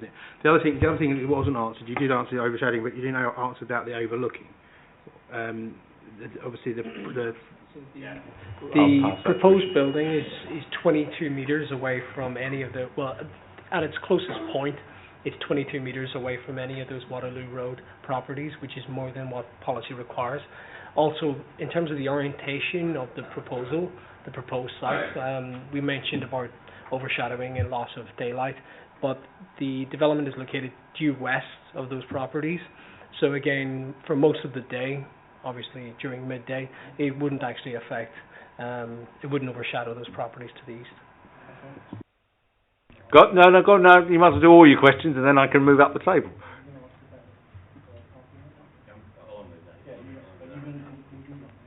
No, I'll pull that in a minute. Are you done? Yeah. Right, fine. Councillor Yarrow? Thank you, Chairman. I'm just a little bit puzzled with page 9 of the addendum, where it says find and replace all references to, and then you go up to the top of the page and it's got 1, 3, 12 and 13. That adds up to 29. Can we have an absolute definitive on what the 1, 3, 12 and 13, or the corrected version, is actually for? Is it for studio flats, 2 bedrooms, 3 bedrooms, or whatever? Because it's certainly, if it's going to be 13 3 bedrooms, is what that would indicate it is, it makes a big difference to parking. That's the... I've got 4 times 3 bedroom units on top of page 10. Is that where I'm correct with? No, I've got it on page 9 here. Have you got it on page 10, have you? Oh, I see.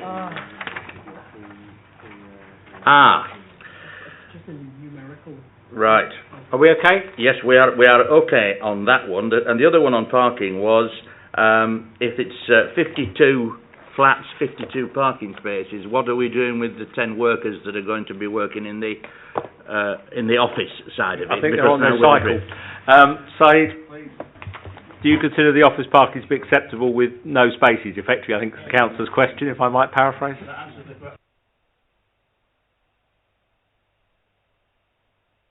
Okay, fine. In terms of the office space, is pretty small actually, and they are providing 1 disabled space. There's also going to be 1 visitor space provided on site. So just my colleagues has corrected me. It's not 53 units in total. It's 52 now, which makes it, which means that there will be a visitor space and a commercial space as well. But for an office space of that small, in a PTL3 area, where Uxbridge Town Centre itself is quite accessible, so I'm not sure if we can secure any further, or if it can't be a big issue on this application. I take the drift of your comment. I don't know who was first on is Councillor Duncan going first? Yeah, sorry. Thank you, Chairman. The reason for refusal of the last application was by reason of its layout, scale, proportions and massing would result in an unduly intrusive, visually prominent and incongruous form of development which fails to respect the established character of the Uxbridge Moor Conservation Area, the locally listed buildings contained within it and the Grade 2 listed General Elliot Public House. And I think that that is a material consideration, which was why we considered it before. I think this is a much improved scheme, I have to say, to the previous one. And I think the layout is better. I think the scale is completely unacceptable. And the proportions are unacceptable. The massing, I think, is similar to before because it's in this block. I think that much more thought has gone into this. I mean, there's still details with it I don't think work. But we've got 4 stories here, plus a pitched roof, which gives quite an increase in height. The Goldberg buildings are big if you go around there. They're big, but they're accepted. They're a historic part of the conservation area. I don't think there's anything of this size in the conservation area, and I think that we should think very clearly about that before saying, oh yes, well it meets this and that guidance. No, we also have to think about the character of it and what we are doing to the conservation area, because if this is allowed and is seen as acceptable development in terms of its height and massing, then much more is going to follow, and we're going to lose a lot of the aspects of the conservation area that are, you know, prized and valuable. So while this is a much better scheme, I don't think we should be seduced by that. I think that we should come back to the basic things. Some of these have huge crown roofs, the 2 blocks at either end. Yes, there is a wharf appearance of the 3 pitch roofs in the middle, but crown roofs, good heavens, we don't even allow this on domestic extensions. We don't even allow residents to do that. It's resisted. So why should we allow something so large, so out of character, with the domestic surroundings at the back and the residential area? So I do ask all my colleagues to think seriously about this. We're talking about a conservation area. If it was just another part of the canal and we were just talking about a warehouse building there, I would say yes, this is fine. We don't have those considerations to take into account. But here we do, and they are material. In other words, they're high up the agenda that we have to take into account in terms of importance. And I would remind members how we closely considered another building where we had a site visit and thought very hard about the changes that were going to be made to the conservation area there. So please let us consider it. I think this is a good scheme, just not here. And I certainly, on the photographs and the, I know they're only illustrative, and I know we've got a condition imposed about finishes, bricks and roofing, etc. But I mean, what is shown is just totally out of character. It's just not acceptable here at all. So that's my view, I'm afraid. No, very well put. Councillor Curling? Yeah, thank you, Chairman. I mean, very, very similar views to my colleague. I think it is far too big. It's a much better design than before, but it is far too big, which is why we're seeing these concerns over the level of parking. I mean, I'm a great believer in that you should supply the level of parking that's required, and the assumption that somehow if you don't provide a parking space there will be no car to fill it, I think is a fallacy, because all it means is that the local roads get overrun with people trying to find somewhere to park their car. So if it was a bit smaller and had more parking to satisfy the needs rather than just to tick the box of the policy, I'd be far happier. My fear is that they have ticked mostly all the policy reasons, apart, I would say, from, as my colleague suggests, the conservation aspects. But we do really, I think the petitioner said, I'm not sure if it was the petition or this one or the previous one, said putting the current residents first. I think that really does apply here. You know, we want something that's going to create homes, real homes for people, and this is just too big. Well expressed. Councillor Higgins. Councillor Edwards, sorry, and then Councillor Higgins, you did want to come back in. You did. Thank you, Chair. Taken in isolation, the image looks good to me, and would be acceptable. What I don't know, because I don't know the area well, is how it relates to the surrounding buildings. I've not heard anything about height and the difference between the height of this at its maximum and the height of the previous, and how it relates to the predominant buildings around it. So, in many regards, I don't have the information there about whether or not this is or is not overbearing in terms of its environment and the impact on the conservation area. What I would also go on to say, though, and it may not be too welcome, is that when we put residents first, we put all residents first. And I know, as our colleagues do, we have many, many residents that are looking for housing. And this is providing housing, and it's providing affordable housing. And the extent to which, it still satisfies five families. So for me, it's a bonus. It's useful. What I would be concerned about is any diminishing of that is loss of housing, loss of affordable housing. Can I just ask the officers to comment, because one of the keys, I mean, the size and massing of this is clearly key. I think everyone's got that. Yeah, absolutely, and I've got the refusal reason sitting open here actually in front of me. Perhaps the officer can. Okay.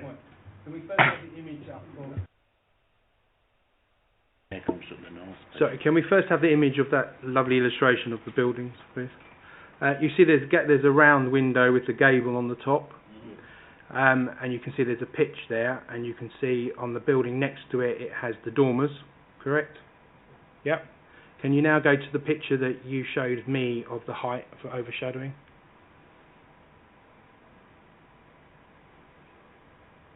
Now, there's no gables there. I can't see the gables. On my illustration in my pack is different from that one. So if I can show the officers mine shows quite clearly the gables. I've got the gables on here, so that would mean that I've got the dormers on here, but I haven't got the gables, which is a higher. Okay. Can I ally that to another question? Because I was going to ask a slightly different version, but I think it has the same kind of impact in the moment. In relation to the tallest building, as I understand this area, and I think I do, the vast majority of the houses along here are standard two-storey houses. So the tallest buildings must therefore be the warehouse buildings that are being replaced. How tall is this building then in relation to those warehouse buildings? I think that's part of this consideration. What's the difference in heights? And we've got some debate about what the diagram is showing, but exactly what's that difference in height? Can we get that out on the table? Because I think that's starting to open this up. Can it also include the roof heights, please? Because, as Councillor Higgins has pointed out, it's very conveniently... Not on the scheme. No. That's right. That point, I'm holding that in my head, but thank you for reminding me. But I'm just really after how much higher have we gone? And also, warehouse buildings tend to be relatively simple as well. I know they're long-standing, but also relatively simple structures. They go up and they peak. Richard, do we know the difference in height? To the top of the ridge of the proposed scheme is 14.6 metres in height. And the warehouses are?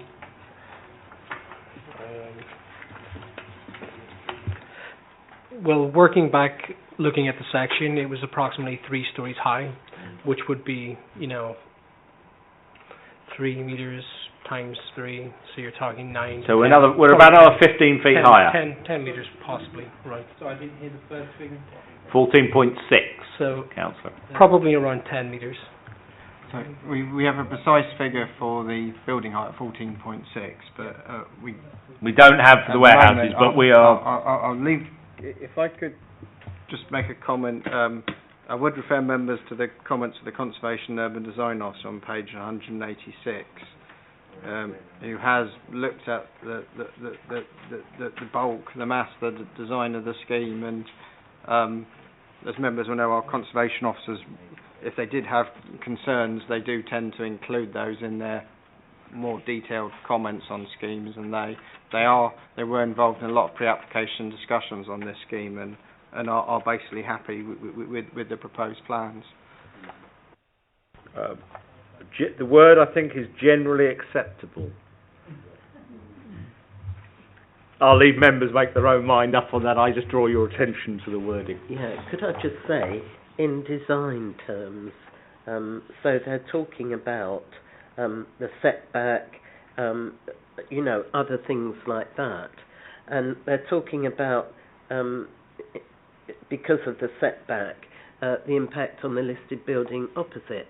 Well, Councillor Edwards may not know the General Elliot pub, but it's a small a building, really. It's not, the General Elliot is small. I mean, I know where it is, as are all the buildings. Yeah. And then it's going to be facing this. It's a relatively small pub. Could I just ask about these heights? When you said it's 14 metres, 14.6, so is that to the That's top to where? of the... That's the very top of the top ridge. 14.9. The top of the gable. Okay. Yeah. So we're reckoning that is some 4 and a bit metres above what is currently there, best estimate. Someone explain to me what the figures are actually in the draw. I've got on my drawing. I've got figures. Yeah. And they're 43.6 or something else. What are they?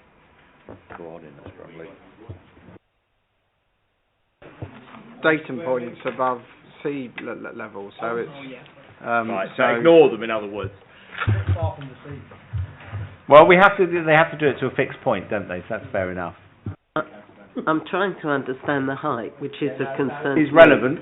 And roughly, each floor is roughly 3 metres. So if you've got 4 floors, it's roughly 12 metres, isn't it?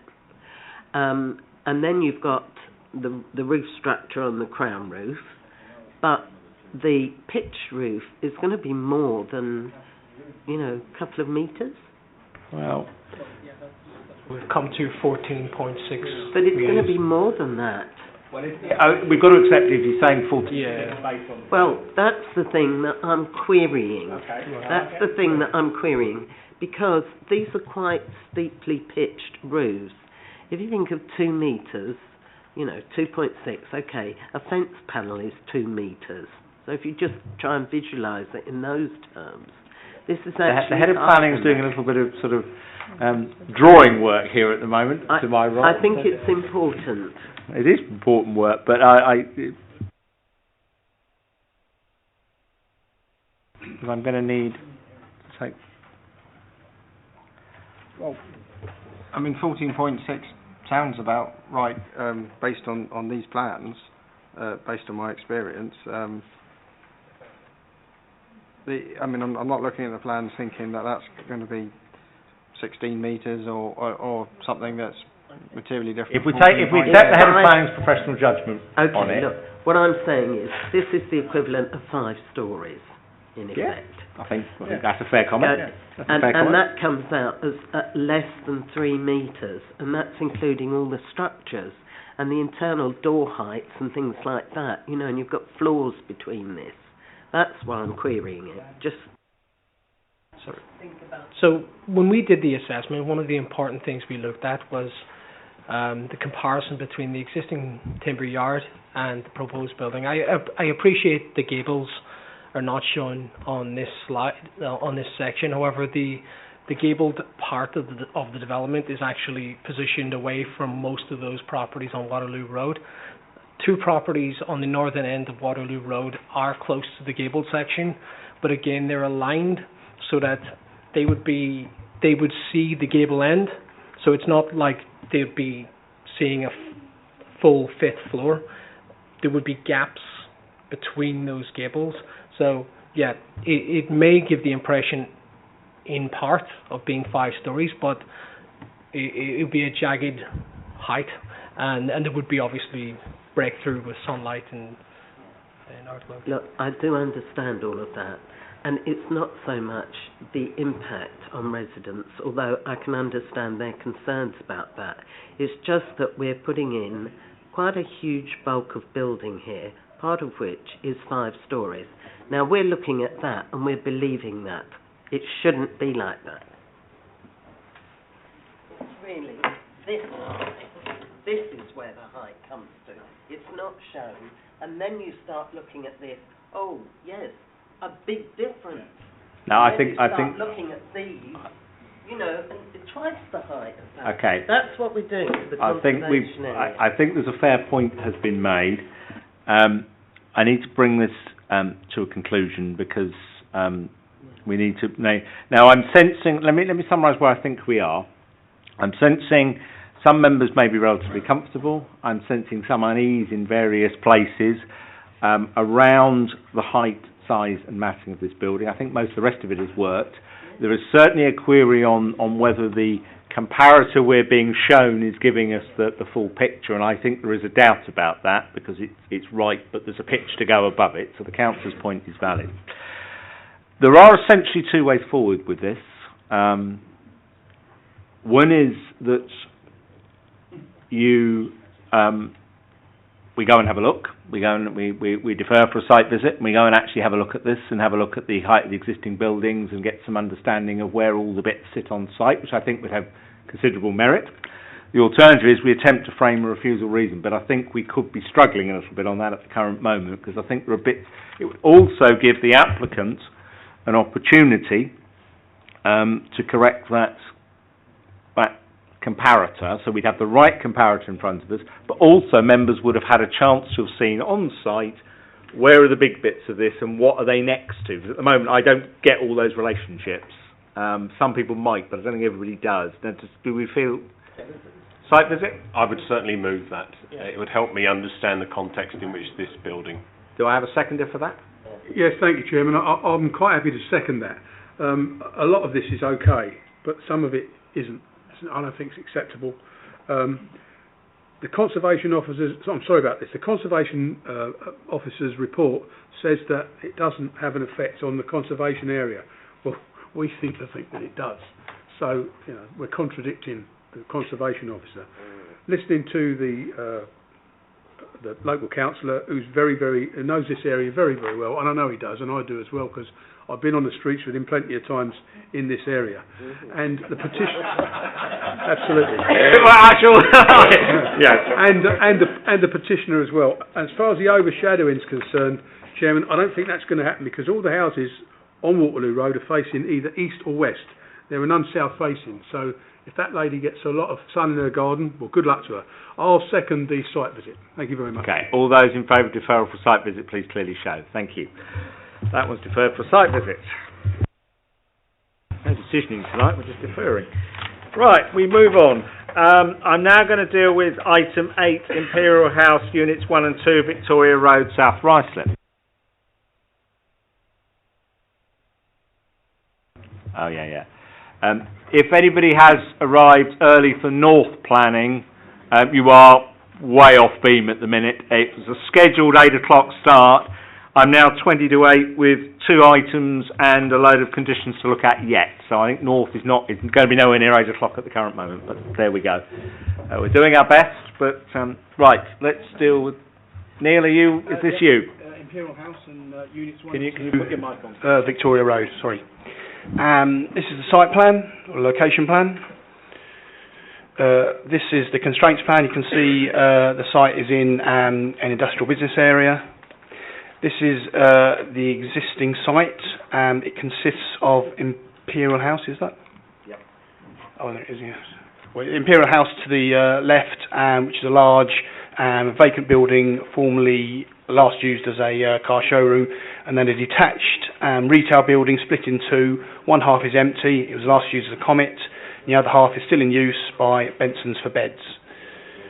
The proposal is to knock down Imperial House and one half of the detached retail unit, keeping the half occupied by Benson's for beds and refurbishing it, and for the construction of a Lidl superstore comprising gross internal floor area of around 2,755 square metres. Moving on, this is the car park layout. This is the existing site layout. I've already been through that, through those buildings. These are the elevations. You can see it's a retail. Sorry, these are the existing elevations. So one half, the Comet half is being demolished. The beds are being retained. This is the proposed layout. We've already been through one of those.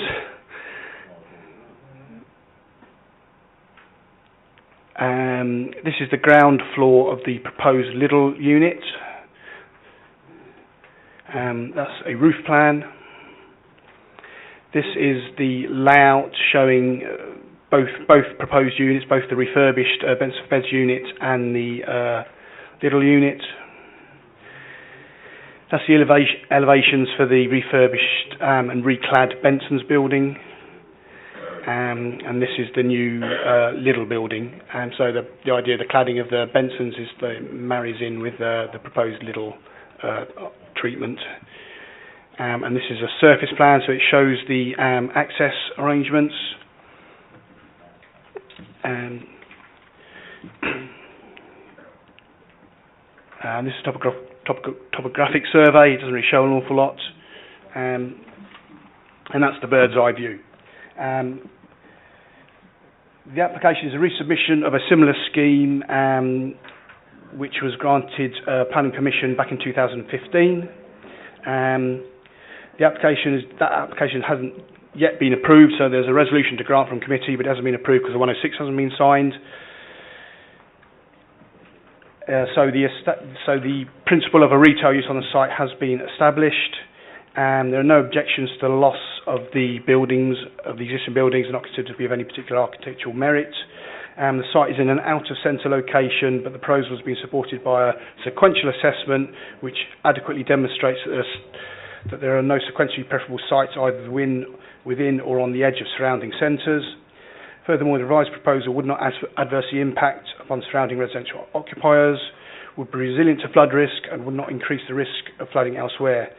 The proposal's impact on trees and the proposed landscaping scheme are also considered acceptable. The Council's highway engineer has been involved in protracted discussions with the developer in terms of resolving the servicing and delivery arrangements. We think we've done that now.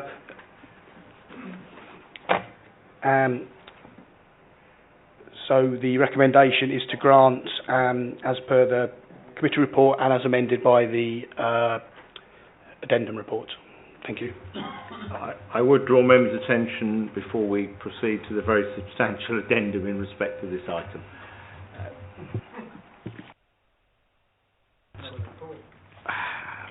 No, a substantial addendum. Right, we have two petitions on this one. One clearly comes from the applicant, so we'll start with the petition and objection. Mr. Sonny, are you take your place at the table and press the red button, and away we go. Good evening. Thank you for giving me this time.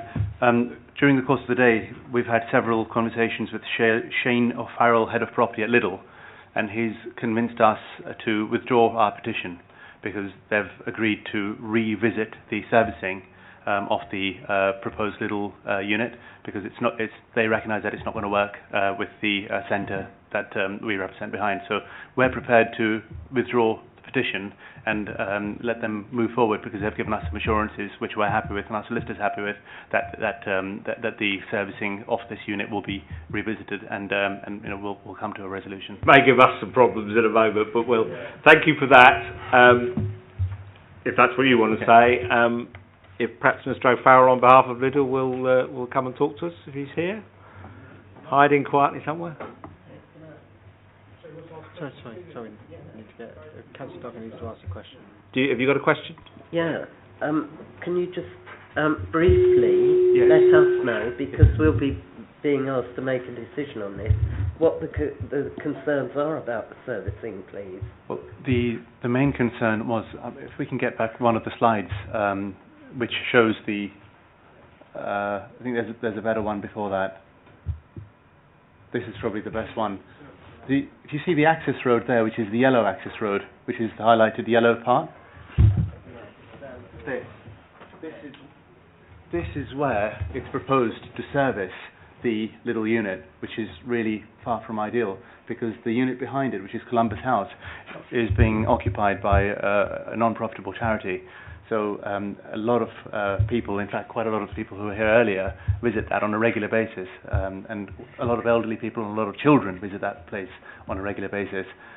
So we don't want heavy articulated lorries running up and down there. We have now got assurances from Lidl and this gentleman standing behind me. Our solicitor's happy that they won't renege on that, and the proposal is to come to some arrangement with the highways. Okay, I'll stop there, because I can see where this is heading in a moment, because I'm not sure we're going to have a scheme we can determine in a minute. But can I hear from Lidl's first, and then we'll move this, because clearly clearly the situation has changed. We're being asked to consider a scheme, and clearly now it's moving a little rapidly. Perhaps Mr O'Farrell would explain what's going on, and then we can attempt to move this forward. First of all, thank you for the opportunity to speak. So, the history of this is Lidl have a legal right of way over that access road marked in yellow. The building behind is an industrial unit that is currently being used without planning permission as a institutional religious use. Institutional use. Yes. Community centre. So it's being used as I believe, an illegal community centre. Right. Okay. That's. Yeah, we'll let you carry on, and we'll make our determinations in a minute. What is relevant is this cropped up today unbeknown to us, and we said, okay, we're reasonable people. What we have proposed here is safe. There's going to be gates on three sides of it. So it'll be gated here, it'll be gated here, and it'll be gated here. And the entire thing will be fenced in, so there'll be no surprises.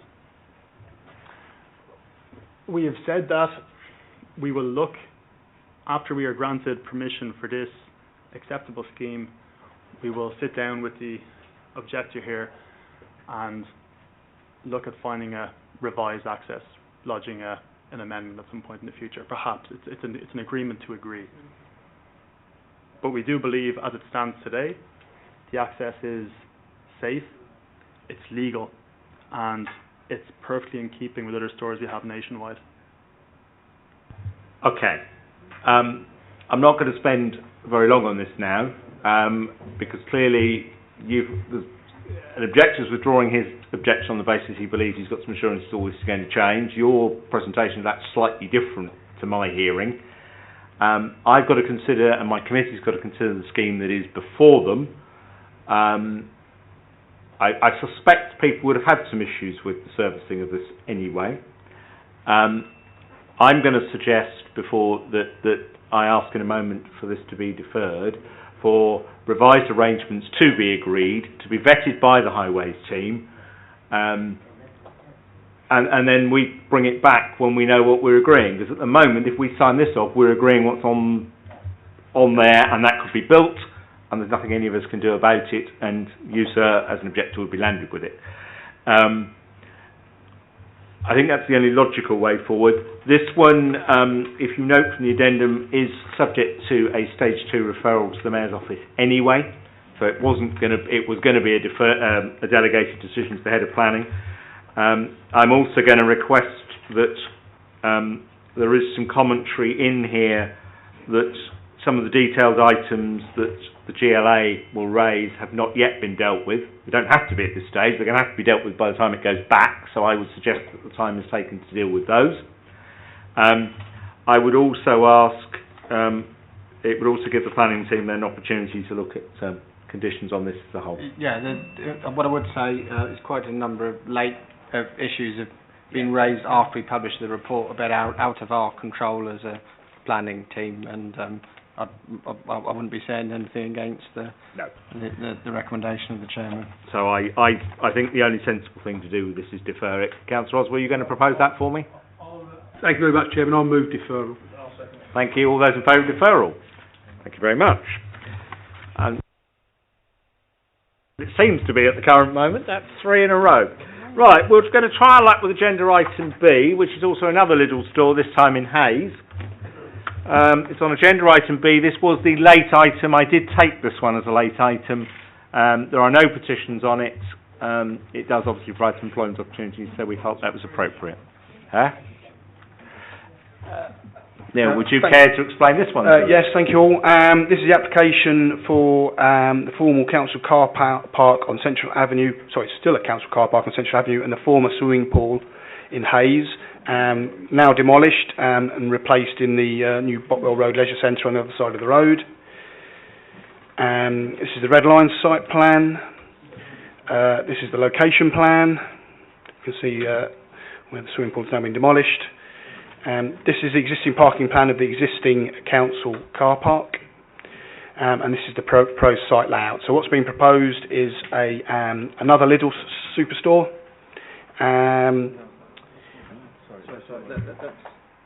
Sorry, just to say that was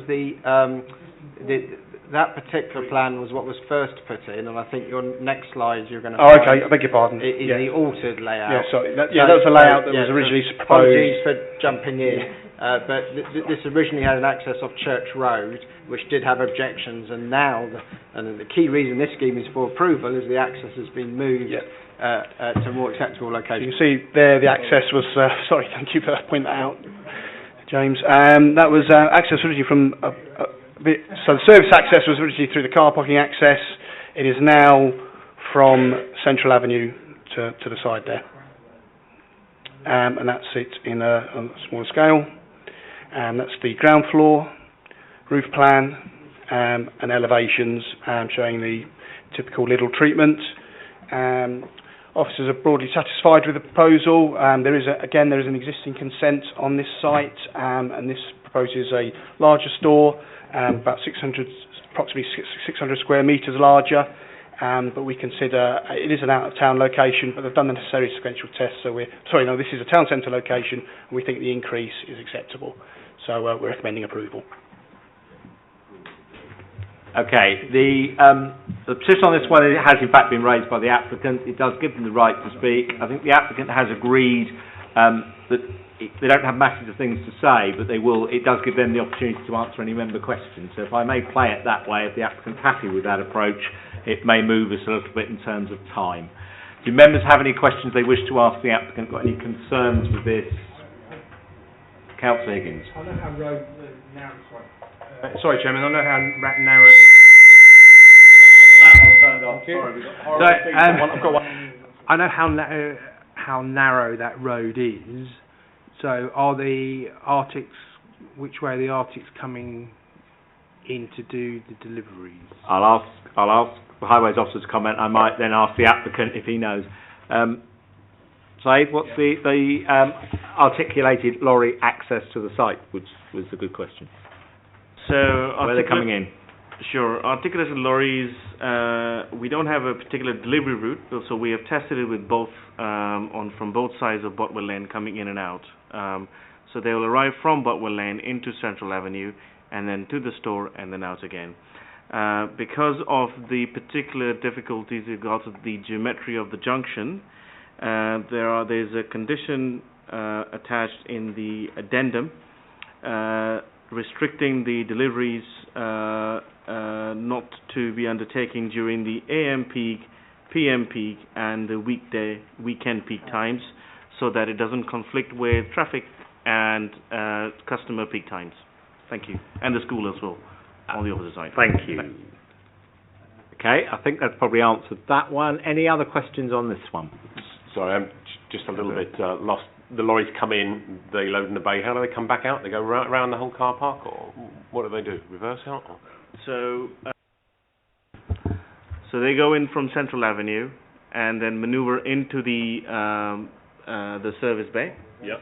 And then they do a sort of a 3-point turn to exit out again on Central Avenue to onto Botwell Lane. Across all of the parking, the disabled parking? It will be within the access road in front of the disabled parking, yes. So it's not a ideal scenario, but it is something that we have accepted on other sites, and there is a restriction that they can't do delivery during the peak customer time, so this should give us some comfort. We've accepted on other sites in this authority? Yes, we have. Okay. That any debate? I'm afraid, as we well know. Okay, people, do we have any questions for the applicant? He's getting an easy ride so far, I think. No, I think you're okay. I think you're not going to get any. Are we ready? Yeah. Councillor Higgins, you're going to take me forward? I'll take you forward. I'll go with the officer's recommendation. I'll second it. Subject to the addendum, yeah. All those in favour, please clearly show. Thank you. That's the first one of the night we've done something with. Right, okay, I now move back to the main agenda. I've got item 7, which is the IAG Cargo Campus at Heathrow. There's no petition on this one. Neil, will you take us through the story of this one?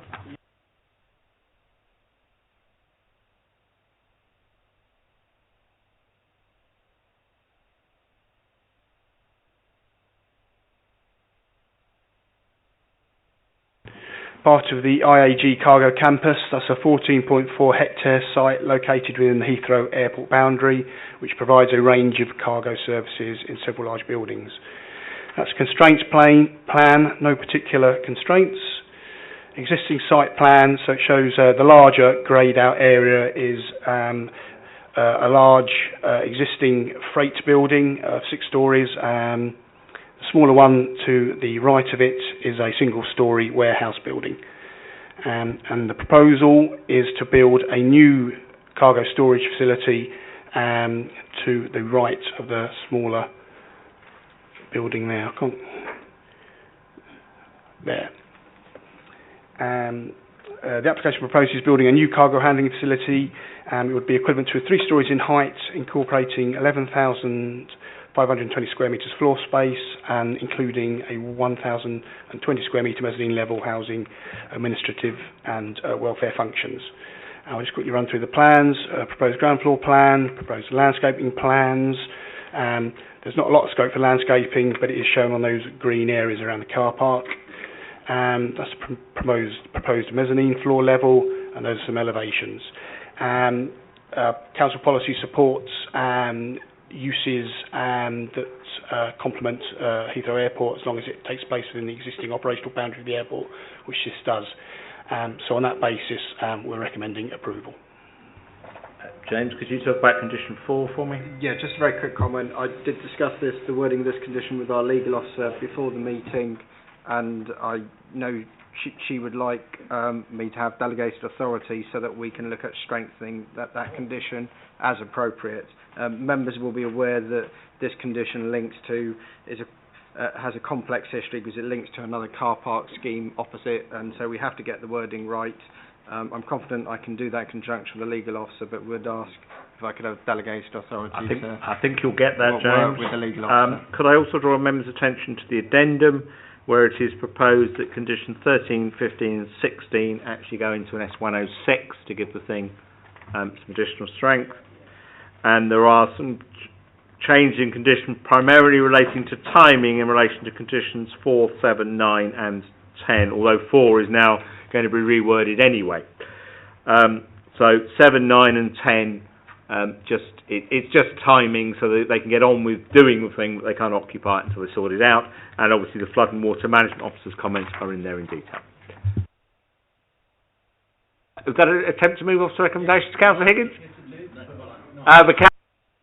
Did he? Yeah, just a little bit of ambiguity on on page 60, where it says 679 car parking spaces were in the original site. and 420 of these are going to be reallocated to Aurora Management Services Limited off Sealand Road. Then you go on to page 61, and it says 203 spaces will be retained on the site, and the remaining 478 will be going up. Which is the right figure? Is it 420 or 478? 478. Yeah, I think that's a good question. It is 420, but 420. As I said, that relates to the condition that I would like authority to strengthen. Right. So it's 420, right? Ensure is more. And does that mean we'll be short of car parking spaces? No. What the difference between 420 and 478?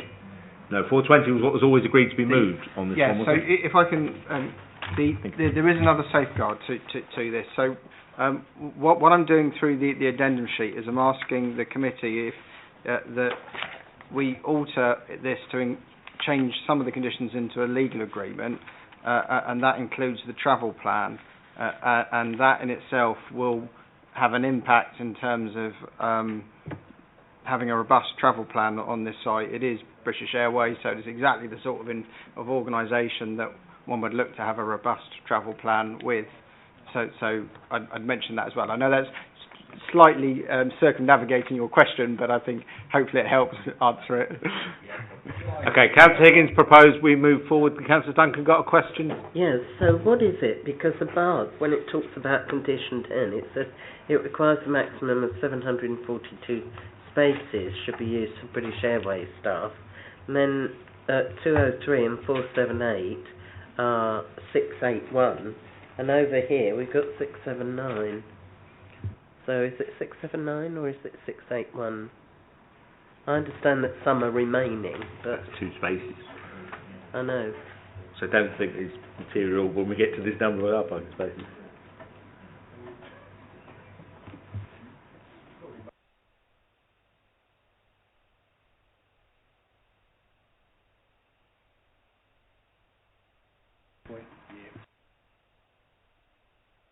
On such a small number, may that not be delegated to the head of planning to resolve and clarify that? We're talking about maybe 2 parking spaces.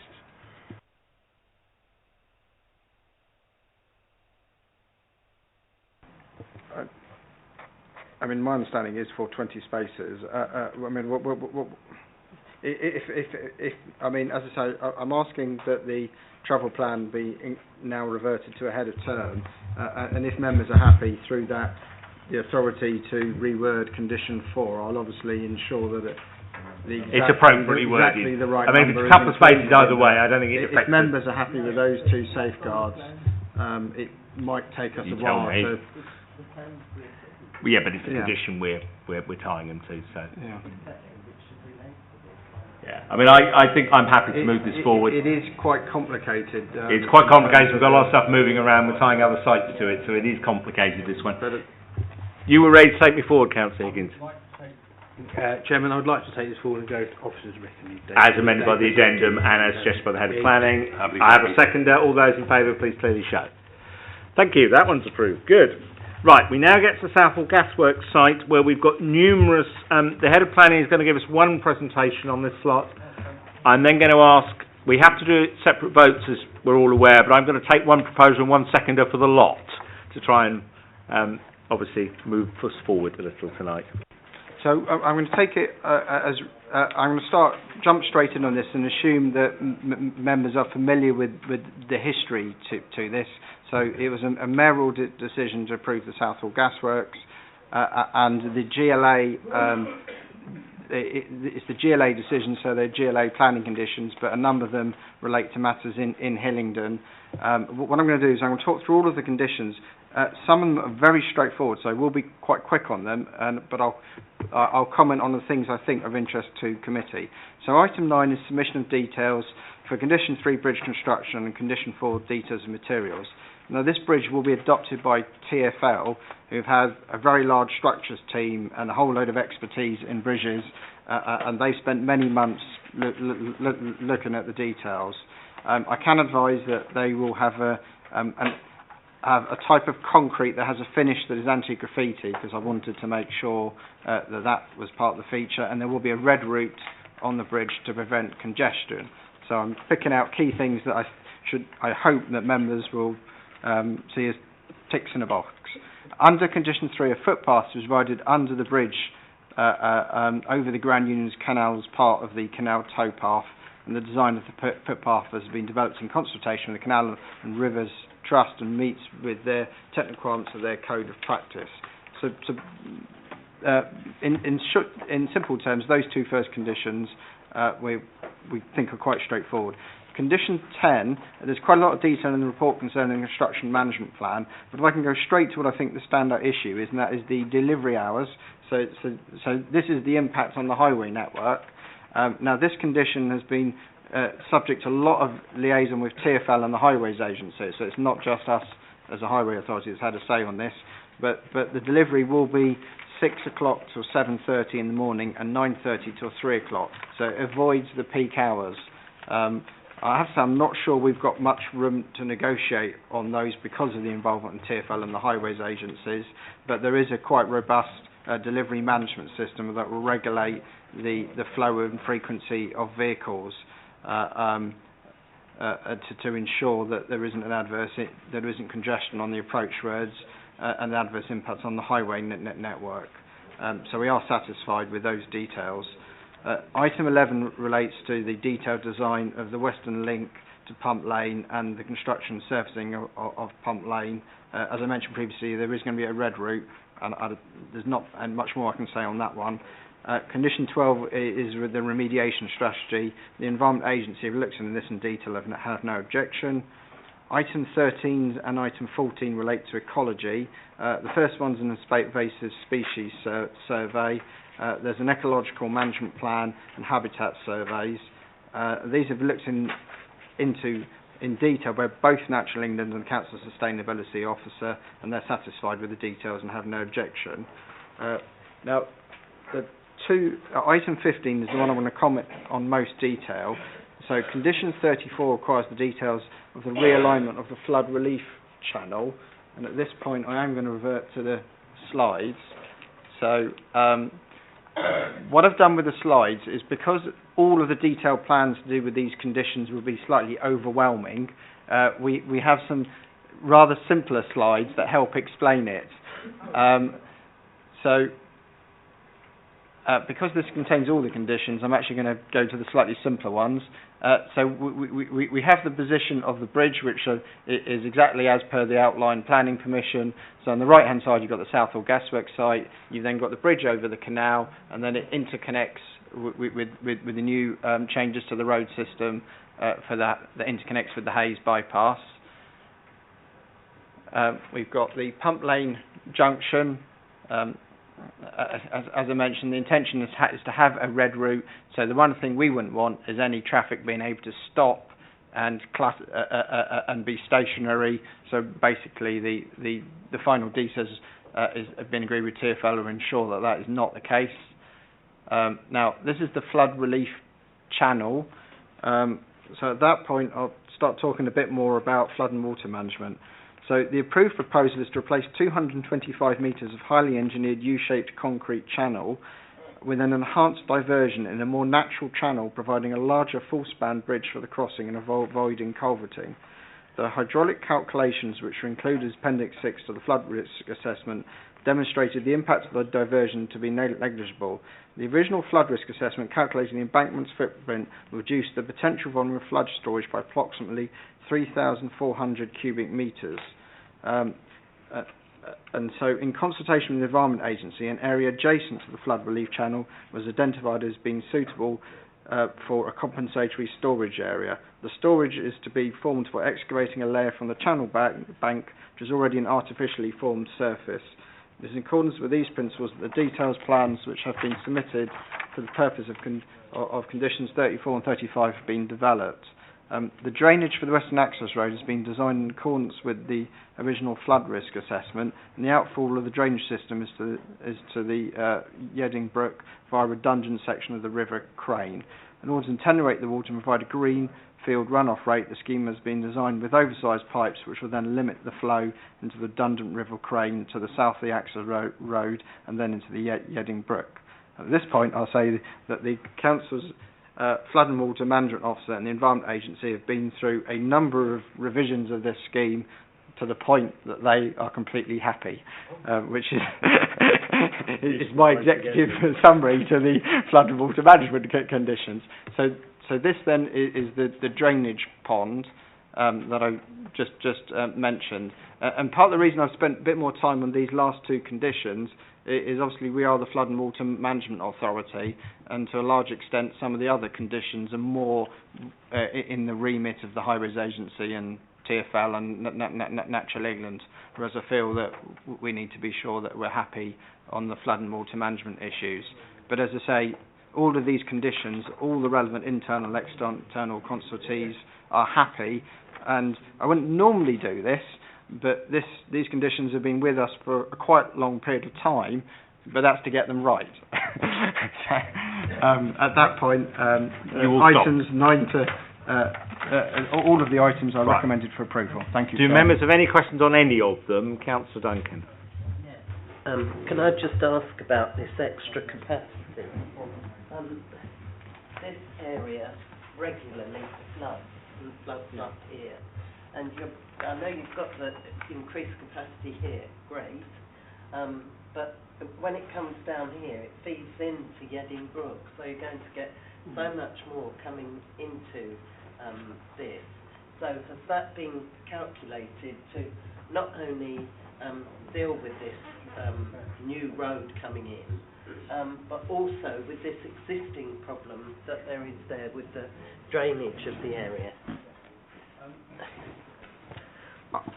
My level of expertise isn't going to allow me to go much beyond what I've just said to you in the presentation. But in answer, which is why I sort of worded things a certain way and mentioned that there's been a lot of work on this with the Environment Agency and the Council's Flood and Water Management Officer. So,